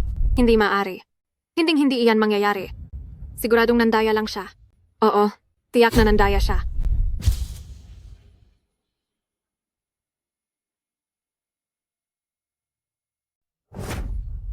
Talaga bang tama lahat? Paano itong nangyari? Tay, Nay, siguradong nandaya si Wen Tangtang. Siya na bata pa lang ay hindi makakilala ng kahit anong halamang gamot. Paano niya natukoy ang lahat ng sangkap sa gamot ni God of Medicine na si Fan Chenke? Adek, maraming tao ang nakasaksi sa lahat. Kung sinasabi mong nandaya ako, ipakita mo ang iyong ebidensya. Saka, sino ang nagsabing, wala akong alam sa mga halamang gamot noong bata pa ako? Baka nga, mas may talento pa ako sa iyo? Henyong dalagita? Wen Tangtang, tumahimik ka. Bakit parang galit na galit ka? Dahil lang ba nasagot ko ng tama ang iilang halamang gamot at natalo kita? Gigil na gigil ka na para bang kakainin mo na ako. Ang iyong magandang imahe na iningatan mo dati. Ayaw mo na? Tama na yan. Tangtang, paano mo nalaman ang mga yon? Nandaya ka ba? Tay, sasabihin ko po ulit. Kung sa tingin niyo po ay nandaya ako, ipakita niyo ang ebidensya. Paano mo masasabing pandaraya iyon? Ako mismo ang sumulat ng mga reseta na iyon, kaya kahit nakapikit ay madali ko lang masasagot ang mga iyon. Wala silang mahahanap na ebidensya ng pandaraya laban sa akin. Kung ganoon, matapos gilingin ang 8 klase ng halamang gamot, unahing ilagay ang almond at clove. Kapag umabot na sa 80 degree ang init, ilagay ang atractylodes, gastrodia, at dongquai. Pagkalipas ng 10 minuto, ilagay ang magnolia bark at codonopsis. At sa huli ay ilahok ang shisandra. Pagkatapos ay gawing pildoras habang mainit pa. Tay, tama po ba ang sinabi ko? imposible ito. Paano niya nalaman ang proseso ng paggawa ng gamot?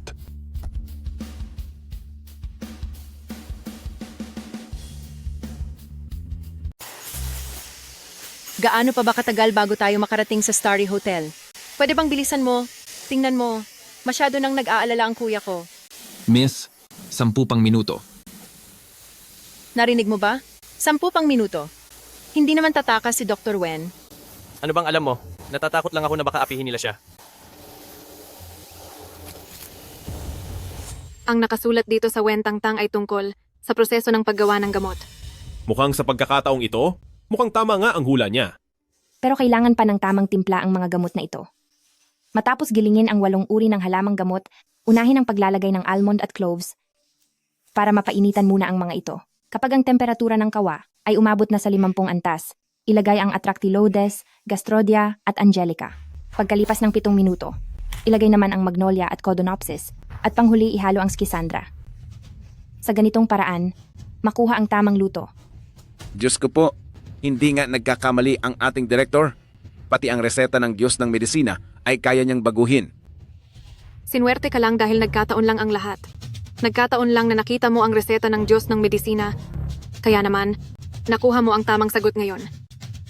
Iang kakayahan ni Fanchenke, kung siya ang pangalawa sa buong mundo, walang mangangahas na tawaging sarili nilang una. At nagawa mo pang pagdudahan siya? Aba, puring-puri mo ako kanina, tapos ngayon ay nilalait mo na ako. Ang wentangtang na ito, parang hindi. Naman siya ganoon kawalang kwenta. Paano kung manalo talaga siya sa paligsahan? Anong gagawin natin? Hindi pwede. Kailangan kong gumawa ng paraan. Kilos, Opo.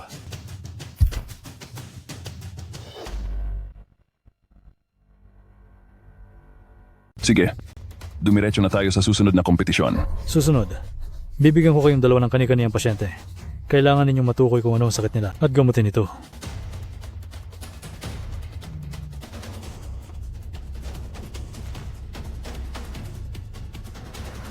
Wen Tangtang, naging maswerte ka lang kanina? Pero pagkatapos nito, natatakot ako na hindi mo na makukuha ang ganoong klaseng suwerte. Magsimula na ang kompetisyon. Ngayon, ano ang nararamdaman mo? Nararamdaman kong wala na akong lakas sa buong katawan. Doktor, mawawala na ba ako? Huwag kang mag-alala. Nandito ako. Sisiguraduhin kong magiging maayos ka. Lason ito. Wen Tangtang, bakit nakatunganga ka lang dyan? Hindi mo ba nakikitang ginagamot na ni Ningning ang pasyente? Wala kang ginagawa rito? Marahil ay?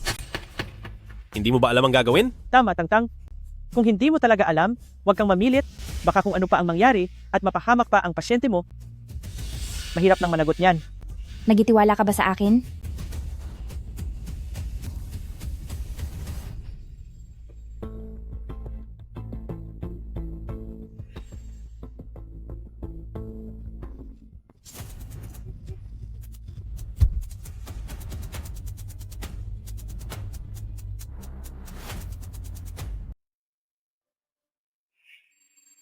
Wen Tangtang, tingnan natin kapag wala ng buhay ang pasyente sa ginagawa mo, kung paano mo aayusin ang gulo na ito.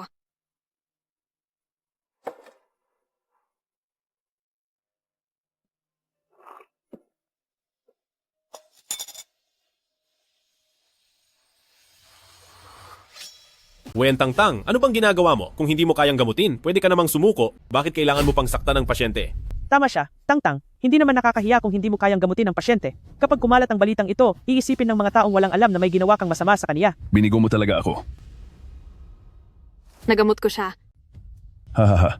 Ikaw talaga ang pinaka-importanting anak ko. Sa loob lang ng maikling panahon, ay nagamot mo na ang pasyente. Sabihin mo sa amin, ano ba ang naging sakit ng pasyenteng ito? Ang pasyente ay may sakit sa katawan at ulo dahil sa lamig ng hangin, at ang pulso niya ay nanghihina. Gumamit ako ng acupuncture, itinama sa hego, feng qi, at tayang na mga pressure point para mawala ang sakit at lamig. Tapos pinainom ko ang pasyente ng mainit na tubig para ang lamig sa katawan niya ay mailabas sa pamamagitan ng pagpapawis.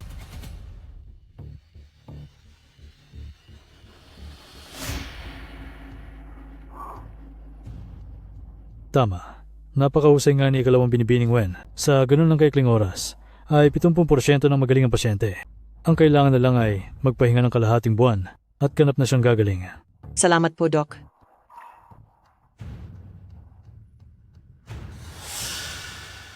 Tsamba mo lang iyon, pero sa pagkakataong ito, tingnan natin kung mananalo ka pa sa akin. Pinapayuhan kita, habang maaga pa, Umalis ka na sa pamilyang Wen. Hindi pa sigurado kung sino ang mananalo. Anong nangyayari dito? Ang parusa na ito. Bakit naging itim ang kulay nito?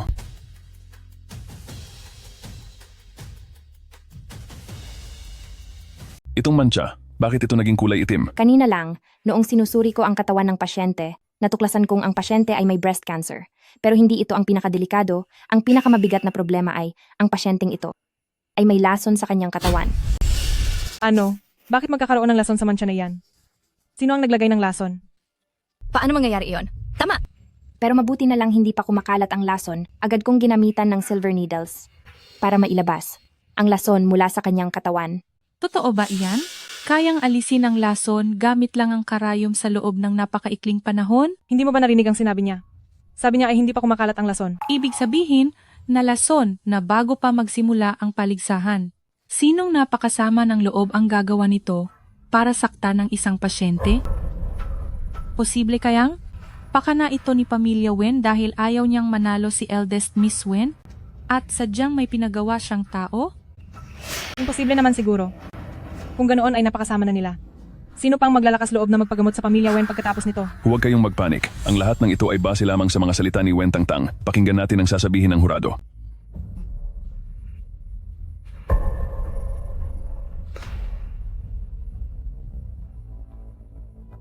Totoong may breast cancer ang pasyente. Subalit napagaling na ito ni eldest Miss Wen.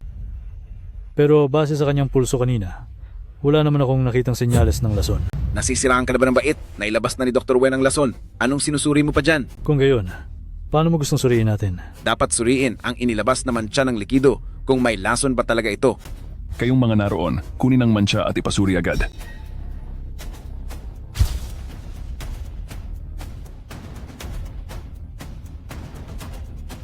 Kuhanin ang mancha ng dugo at i-check ito. Opo.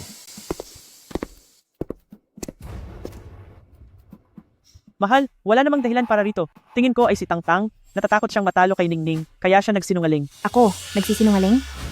Kung ganoon, hintayin nating lumabas ang resulta para makita kung sino talaga ang nagsisinungaling. Tangtang, kahit na natalo ka kay Ningning, hindi ka naman agrabyado, hindi mo kailangan na magmatigas pa, hindi ba? Sa tingin ko ay alam ni Wen Tangtang na matatalo na siya. Kaya gusto niyang idamay si Pamilyang Wen at pagbintangan si Pamilyang Wen. Ang ganitong uri ng manugang, hindi namin siya kailangan sa Pamilyang Jiang. Eksakto. Ngayong araw na ito, ititigil ko na ang pakikipag-isang dibdib na ito. Kalokohan. Boss, lumabas na ang resulta ng pagsusuri. Ihayag ang resulta. Positibo sa lason ang nakitang mancha ng dugo.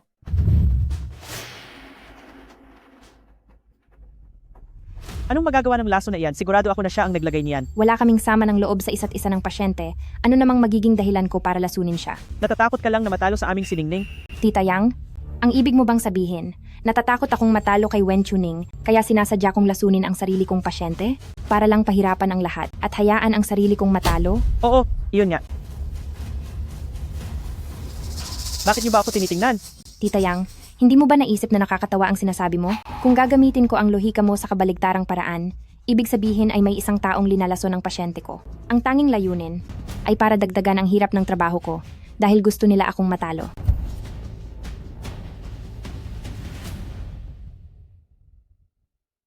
Ano ang mga sinasabi mo? Kaya pinagdududahan mo ba na ang nanay ko ang naglagay ng lason? Nandito lang ang nanay ko sa buong oras, hindi siya kailanman lumabas. Sa tingin ko, dahil wala kang kakayahang talunin ako, kaya ikaw mismo ang naglagay ng lason para lituhin ang lahat. Hindi nga umalis ang nanay mo, pero ako ba, lumabas din? Hindi ka nga umalis? Pero hindi ibig sabihin niyon ay hindi ka pwedeng mag-utos ng ibang tao. Sa tingin ko, ang bagay na ito ay kay Madam Wen ay siguruhing may kinalaman siya. Ganon din ang tingin ko. Sa expression pa lang niya, alam mo na. Siya nga, siguradong siya iyon. Sabi ko na nga ba? Tingnan mo ang hitsura niyang parang guilty. Magsalita ka. Bakit bigla kang natahimik? Anong pinagsasabi ninyo? Hindi ang nanay ko ang gumawa nito. Niloloko lang kayong lahat ni Wen Tangtang. Bago ang paligsahan, mayroon bang nagpakain sa'yo ng kahit anong kakaibang bagay? Mayroon po. May isang lalaki na kapareho ang suot na damit sa kanila. Ang sabi ay may ipapainom siya. Nagamot para mawala ang sakit. Sige, hanapin niyo ang taong iyon para sa akin. Masusunod po.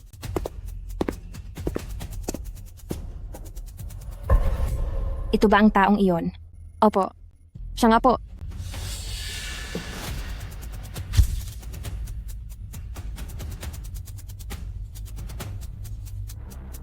Ang iyong katawan ay kailangan pang magpahinga, kaya mauna ka na muna. Halika, dahan-dahan lang. Magsalita ka. Sino ang nag-utos sa iyong maglagay ng lason?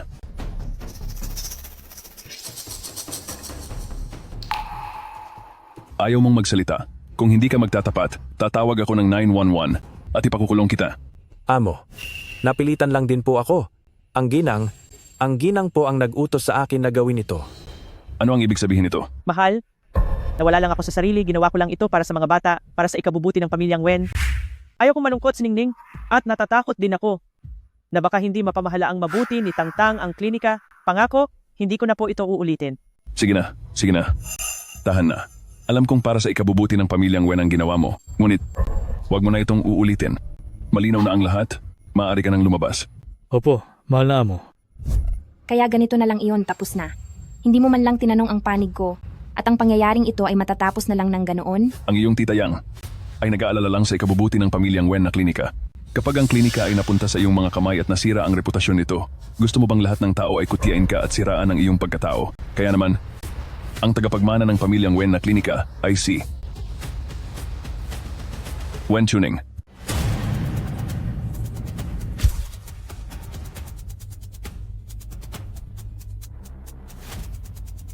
Wen Chuning. Bakit?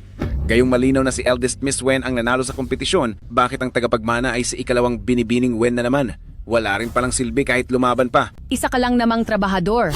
Bakit pa namin kailangang magpaliwanag sa iyo? Akala mo ba dahil mas magaling ang kakayahan mo sa medisina kaysa sa akin, ay makukuha mo na ang titulong tagapagmana?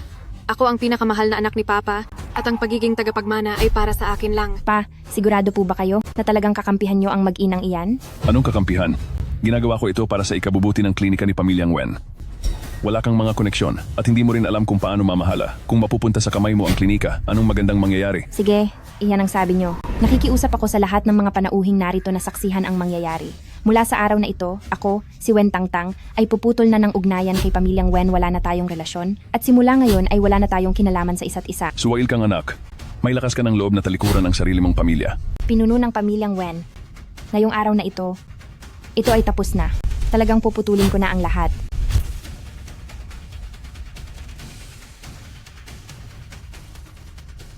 Pinuno ng pamilyang Wen. Ang relasyon natin ngayong araw, putulin man o dapat na talagang maputol. Mabuti. Mabuting desisyon ang pagputol nito. Eldest Miss Wen, suportado kita. Sige. Ngayon ay formal kong idinedeklara na pinalayas na si Wen Tangtang sa pamilyang ito. Mula ngayon ay hindi na siya makakatapak pa sa pinto ng mga pamilyang Wen kahit anuman ang kanyang gawin sa hinaharap. Sa pamilya nating mga pamilyang Wen ay wala na siyang kinalaman. Uncle Wen, dahil ngayon si Wen Tangtang ay hindi nakabilang sa pamilyang Wen. Kung ganoon, sa pagsasama ng pamilyang Jiang at pamilyang Wen, hindi ba dapat ay palitan na ang pakakasalan? Mahal ko, bakit hindi hayaan sina Ningning at pamilyang Jiang ang magpakasal? Ningning, anong sa tingin mo? Siyempre payag po ako. Sige, napakaganda ng pag-iibigan nyo. Mabuti na lang at nakipaghiwalay na ako sa pamilyang Wen. Kung hindi, pagkatapos kong pakasalan si Young Master Jiang, baka nakasira pa ako sa 2 taong tadhana ang magsama. Wen Tangtang, ang bagay na ito ay pribadong usapan sa pagitan ng pamilyang Jiang at pamilyang Wen. Isa ka na lang palayas at estranghero? Bakit ka nakikialam? Ha. Anong itinatawa mo? Tinatawanan ko ang ibang tao rito. Isang malaking kayamanan na sana ay nawala pa nang hindi nila namamalayan. Hanggang dyan lang kayo, kayong lahat ay hindi karapat-dapat. Ningning, ang engagement party na ito ay para sa ating dalawa, hindi ba dapat nating paalisin ang mga taong walang kinalaman dito? Kayo rito. Paalisin si Wen Tangtang kasama ang kaibigan niyang trabahador, palayasin sila. Tingnan ko lang kung sinong mga has nasaktan siya.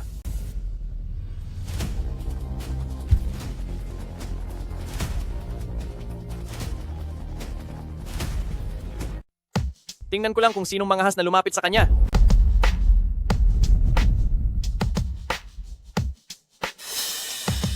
Ang tagapagmana ng GC Group, si Ji Yanzhou, ay nag-aalok ng kasal kay binibining Wen Tangtang. Tangtang, pwede ka bang magpakasal sa akin? Ang tagapagmana ng GC Group ay nag-propose sa itinakwil na si eldest Miss Wen. Anong nangyayari? Dr. Wen, pumayag ka na po sa kuya ko. Alam ko, na nandito ka para tulungan ako. Salamat sa kabutihan mo. Pero, hindi pa rin ako makakapayag sa alok mo. Bakit po? Wala na ba talaga tayong pag-asa? Ano bang kaganapan ito? Si panganay na Miss Wen ay tinanggihan ng alok ng tagapagmana ng Jishi Group. Siya kaya ang pinakamayamang tao sa Jiangcheng. Tama ka. Kailan pa? Nakilala ni Wen Tangtang ang tagapagmana ng pamilyang G? Sinasabi mong tagapagmana ka ng pamilyang G. Talaga ba? Eh di sasabihin ko na rin na ako ang hari ng mundo.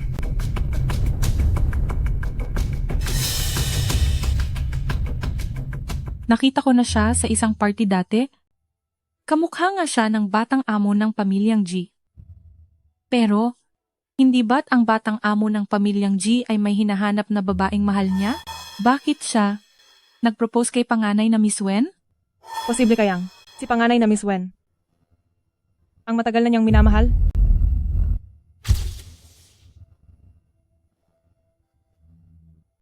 Ibig bang sabihin nito, si Miss Pamilyang Wen ang matagal na niyang minamahal? Si Wen Tangtang ay ang pinapangarap na babae ni Jianzhou. Imposible.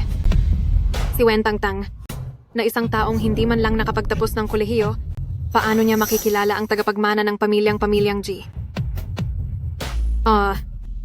Alam ko na.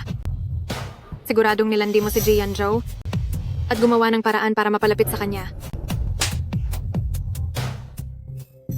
Ang lakas ng loob mo. Ang lakas ng loob mong sampalin ako sa harap ng maraming tao. Tinamaan ka sa sinabi ko, no? Mga kaibigan, tingnan niyo ito, ang babaeng ito. Para lang umangat sa buhay, ay ibebenta pati ang kanyang dangal. Ngayong, nabuking na siya, ay galit na siya ngayon. Wen Tangtang, hindi ko inasahang gagawa ka ng ganyang bagay. Sinisira mo ang pangalan ng pamilyang Wen. Sa mismong harapan ko, ginagawan niyo ng kwento ang tao ko. Mukhang gusto niyo nang maparusahan. Oo nga, gusto niyo ba talagang tapusin namin ang lahat? Sila ba ang nang-aapi sa iyo? Anong gusto mong gawin ko sa kanila? Huwag mo nang pakialaman ang mga problema ko. Salamat. Kayong kilala. Muna ang tagapagmana ng pamilyang G. Ba't nagpapaka-inosente ka pa ngayon? Baka naman sa likod nito ay masama ang iyong gawain.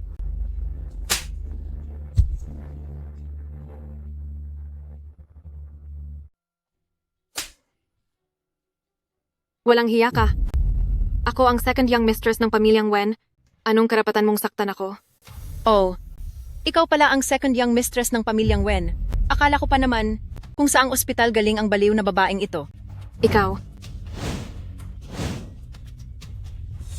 Napakahusay mo naman. Sige nga, saktan mo ako. Araw-araw kang nanlalait ng iba. Pero tingnan mo nga ang sarili mo. Anong klaseng tao ka? Tumingin kayo rito. Ang babaeng ito. Isang gabi bago ang engagement ng sarili niyang ate, nakipagrelasyon sa magiging bayaw niya. Ano naman ngayon? Tutal naman ako na ang magpapakasal kay Jiangchi. Tama, hindi naman tayo natuloy sa engagement ni Wen Tangtang. At ang tanging nilalaman ng puso ko ay siningning lang. Wala talaga kayong mga hiya sa balat niyo. Tangtang, sabihin mo sa akin, ano ang gusto mong gawin ko sa kanila? Nakapagtataka na napalapit si Wen Tangtang kay pamilyang G at hinahayaan pa ni Jianzhou na todo-todo itong protektahan. Kung magagamit ko lang ang batang ito para makalapit kay pamilyang G, mas maganda. Akala ko ba ay nagawang lumapit ni Wen Tangtang sa pamilyang G at nagagawa pa niyang gawing tapat si Jianzhou upang protektahan siya. Kung magagamit ko lang ang batang ito para makakonekta sa pamilyang G ay maganda. Young Master G, isang malaking swerte para sa batang si Tangtang na magustuhan niyo po siya. Sa tingin niyo po, kailan kaya kayo bakante? Kaming mga nasa pamilyang Wen at ang pamilyang G ay handang-handa na maging magkamag-anak anumang oras. Pinuno ng pamilyang Wen. Talagang napakamalimutin mo na sa iyong kinalalagyan. Hindi ba't kakaputol lang natin ng ugnayan bilang pamilya kanina? Sino ba ang gusto mong ipakasal doon? Si Wen Chuning ba? Ay, mali. Mahal ni na Wen Chuning at Jiang Qi ang isa't isa, paniguradong hindi siya papayag. Kung gayon, parang sa pamilyang Wen ay wala na namang ibang anak na babae, di ba? O baka naman ang gusto ni pinuno ng pamilyang Wen ay ang sarili niya ang ikasal doon. Ano ka ba? Magkadugo pa rin tayo at may pinagsamahan. Paanong mapuputol ng gano'n na lang ang pamilya? Kaya, talagang gusto mo akong ipakasal doon? Sinasabi ko na nga ba, kayong buong pamilya, talagang napakakapal ng mga mukha nyo. Sinasabi ko sa iyo. Ngayon, pakakasal ka sa ayaw at sa gusto mo. Sige po, titingnan ko nga kung paano nyo ako pipiliting magpakasal. Mga tao, kunin niyo siya. Igapos niyo si Wen Tangtang. Sino ang nangangahas?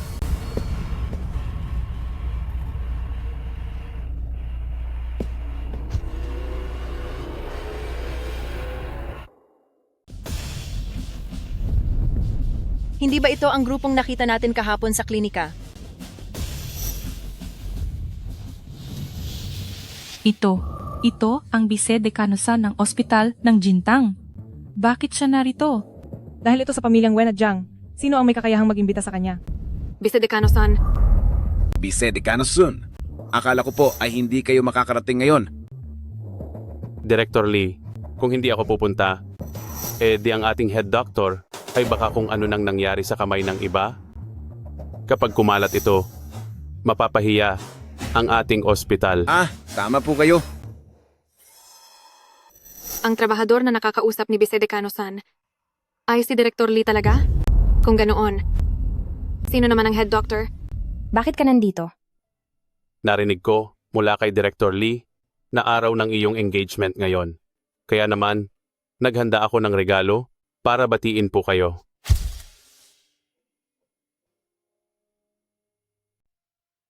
Nabalitaan ko mula kay Director Lee na ngayon ang araw ng engagement mo, kaya naghanda ako ng regalo para batiin ka sa mahalagang okasyong ito. Eh kayo naman? Sa ganitong kaimportanteng okasyon, paano naman kami mawawala? Tama ka. Noong una, naparito kami para magdagdag ng biyaya. Hindi ko akalain na may mga taong napakamanhid na naglakas loob na apihin si Dr. Wen sa harap namin. Ang taong iyon ay hindi ba si Dean Zhao mula sa National Agriculture Research Institute? Siya. Ay talagang kakilala si Wen Tangtang? Ang nasa tabi ni Dean Zhao. Hindi ba't ang kilalang mineral tycoon na si Tong Mingyue, si Chairman Tong? At iyon pa, ang chairperson ng Global Real Estate, si Yang Wei Guo. Sino ba talaga itong si eldest Miss Wen? Paano niyang nakuha ang atensyon ng maraming makapangyarihang tao na rumespeto sa kanya ng ganito? Wen Tangtang, isa ka lang naman na walang silbing anak ng pamilyang Wen sa pamilya niyo? Paano? Paanong may kilala kang mga sikat at malalaking tao? Naglakas loob kang maging bastos kay Dr. Wen. Alam mo ba kung sino itong nakatayo sa harap mo ngayon? Kahit kami ay hindi makapagsalita ng ganyan kay Dr. Wen, saan ka kumuha ng ganyang kalakas na loob?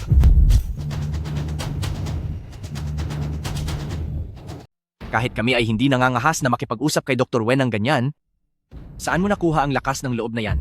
Kung hindi siya si Wen Tangtang, sino pa kaya siya? Makinig kayong lahat. Siya ay ang direktor ng ospital ng Jintang. At bukod doon, siya ang maalamat na Diyos ng medisina, si Fan Chenke. At higit pa riyan, siya ang tao na kahit ang mga mayayaman ay handang ibigay ang lahat mapalapit lang sa kaniya. Grabe naman. Ang galing talaga ng direktor natin. Paano ito nangyari? Paano ito naging posible? Samantalang sa pamilyang Wen, siya ang may pinakakaunting talento sa medisina. Pinuno ng pamilyang Wen. Ako ba talaga ang walang talento? O dahil ba ito sa magaling mong asawa na palaging umaapi sa akin simula bata? Nagbulag-bulagan ka lang sa lahat? Pero alam mo ang totoo. Mahal, ako.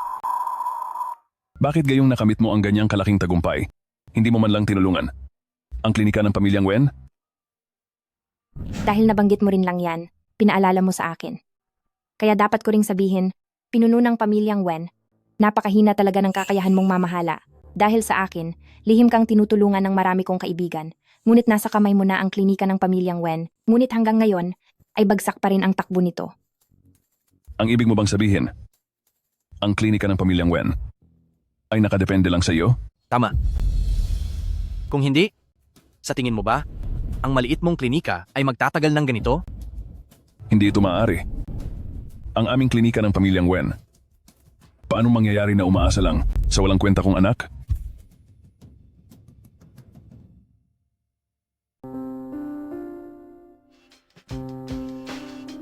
Tangtang, noong una, nagkamali si Papa.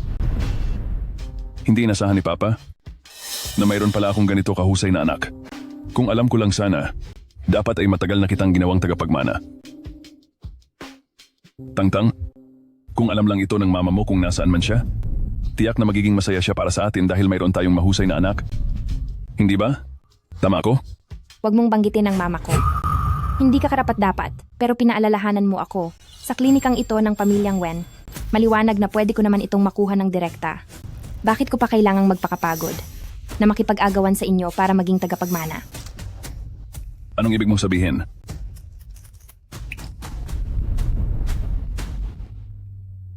Pinuno ng pamilyang Wen, pinapayuhan kita, sagutin mo na ang tawag na iyan. Ano? Ang pondo ng klinika ng pamilyang Wen ay tuluyan nang naubos.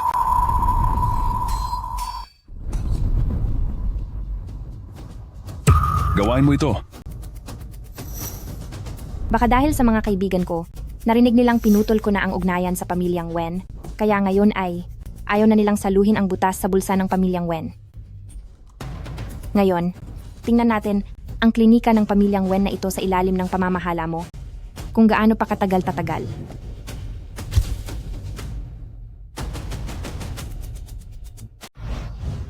Hindi mabuting tao si Papa. Tangtang, nagmamakaawa ako sa iyo. Iligtas mo si Papa. Pwede ba? Hindi mo naman gustong makitang mabankrupt si Papa, hindi ba? Ang may kasalanan ay ang masamang babaeng si Yang Yufang. Na-brainwash lang ako ng babaeng iyon. Pa, bakit niyo po nasasabi iyan tungkol kay Mama? Manahimik ka na nga. Hepe ng pamilyang Wen, hindi ko naman po hahayaan lang na makitang mabankrupt ka. Dahil sa totoo lang, ito ang negosyong binuo ng nanay ko gamit ang kanyang buhay. Ngayon, bibigyan kita ng dalawang pagpipilian. Ang una ay ang bumaba ka sa pwesto at hayaan mo akong mamahala sa klinika ng pamilyang Wen. Para sa mga pangangailangan mo, hindi kita babawasan kahit isang kusing. Ang pangalawang pagpipilian ay ang manatili ang klinika ng pamilyang Wen sa iyong mga kamay habang unti-unti itong bumabagsak. Gusto kong makita kung ang klinika ng pamilyang Wen ay hanggang kailan patatagal sa mga kamay mo. Hepe ng pamilyang Wen, pumili ka na. Wala na bang pangatlong pagpipilian? Mabuti at pinaalala mo sa akin, pwedeng may pangatlong pagpipilian. Iyon ay ang hayaan ng ibang tao. Nabilhin ang ating klinikang pamilyang Wen. Kapag nangyari iyon, posibleng ang buhay mo ay hindi na maging ganoon kaginhawa. Mamili ka na lang.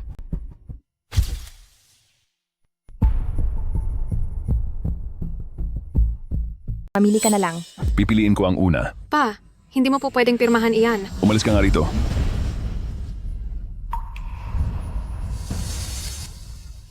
Tabi.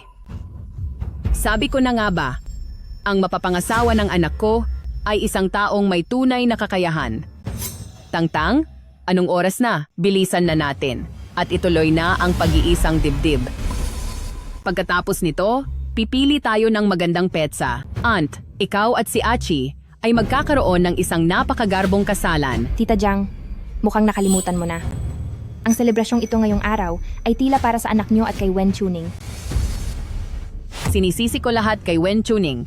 Sasabihin ko sa inyo, masama ang pakay ng babaeng iyan. Ako at si Achi ay naloko lang niya. Pero walang problema. Nagising na kami sa katotohanan, kahit ano pang ganda ng iba.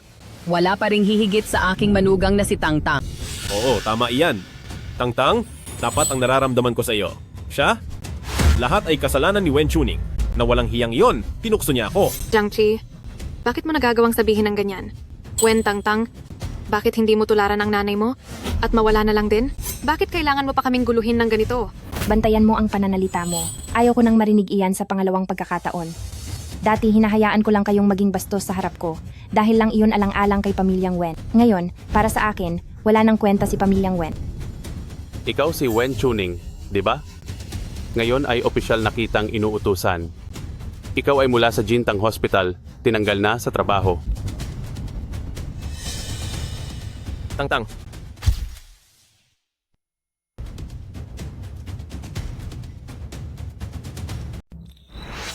May iba pa bang kailangan? Tayo, tungkol sa atin. Wala nang tsansa. Noong nalaman ko na hindi ka naman pala tapat sa nararamdaman mo, tapos na tayo. Dahil naging magkarelasyon naman tayo noon, ito ang maipapayo ko sa iyo. Kapag mahal mo ang isang tao, mahalin mo siya ng totoo. At kapag hindi mo na siya mahal, huwag mo siyang saktan. Iyon nga pala. Iyon ang bagong tableta na ginawa ko, na nagpapahaba ng buhay. Paghatian nyo na lang iyan. Salamat po, Dr. Wen. Basta nanggaling sa kamay ni Dr. Wen, ang halaga nito ay hindi bababa sa 10 bilyong dolyar. Walang anuman. Dahil kanselado na ang engagement ko, halina tayo. Opo, Dr. Wen. Brother Achi, umalis na ang bruhang si Wen Tangtang. Habang nandito pa ang mga bisita, ituloy na natin ang ating engagement. Umalis ka sa harapan ko? Huwag mong dumiha ang damit ko.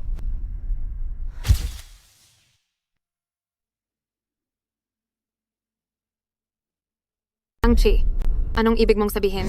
Ang ibig kong sabihin, ikaw ngayon ay isa lamang basura na itinapon ni pamilyang Wen at may kapal ka pa ng mukha na banggitin sa akin ang kasalan? Kaya naman pala hindi ka pinatulan ni Wen Tangtang. Dahil naging tanga at bulag lang ako na nagkagusto sa isang katulad mong masamang tao. Anong ibig mong sabihin? Lakas din ng loob mong sabihan ako niyan? Dr. Wen, ano na ang balak mo? Kababawi ko lang ng ospital na pinaghirapan ng aking ina. Balak ko. Napalaguin at itaguyod ito. Dr. Wen, kung may kailangan po kayo, sabihin niyo lang po sa amin. Handa kaming magsilbi sa inyo, Dr. Wen? Tama po. Handa po kaming magsilbi kay Eldest Miss Wen. Maraming salamat po sa inyo.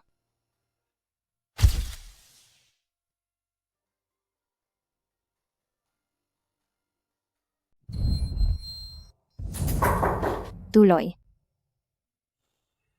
Chairman Wen, ang Wenkang Traditional Chinese Medicine Group ay matagumpay na nailunsad. Sa kasalukuyan, ay nakakuha na tayo ng mahigit 1,000 malalaking kumpanya para sa isang partnership. Mabuti, naintindihan ko. Mula nang maupo si Chairman Wen, sa loob lang ng 1 taon, nagawa niya ang malawakang pagbabago upang gawing Wenkang Traditional Chinese Medicine Group ang isang maliit na klinika ng pamilyang Wen. Ngayon, ang net income ng kumpanya ay higit sa 4 na beses ang laki at ang bilis ng bawat departamento ay nadoble rin.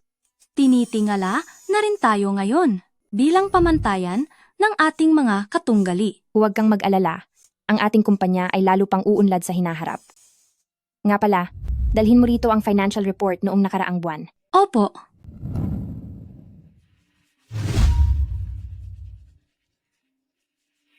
Hello. Hello? Anak, simula na ng buwan, hindi ba't oras na para bigyan mo si Papa ng allowance? Sige. Alam ko na. Ipapabigay ko iyan mamaya kay Sekretaryo Lee para sa iyo. Yung ano pala anak, si Ningning, mula noong nakaraang taon, noong yumukod siya sa harap ng puntod ng mama mo ng 10,000 beses, ay nagkaroon siya ng malalang injury, at muli itong bumalik ngayon. Pati na rin si tita na suring may malalang sakit na rin siya. Hindi mo ba talaga sila kayang tulungan? Pa, sasabihin ko ulit sa iyo. Ang taong masama ang ginagawa ay nagdurusa rin sa huli. Hayaan mo silang manaig sa sarili nilang kapalaran.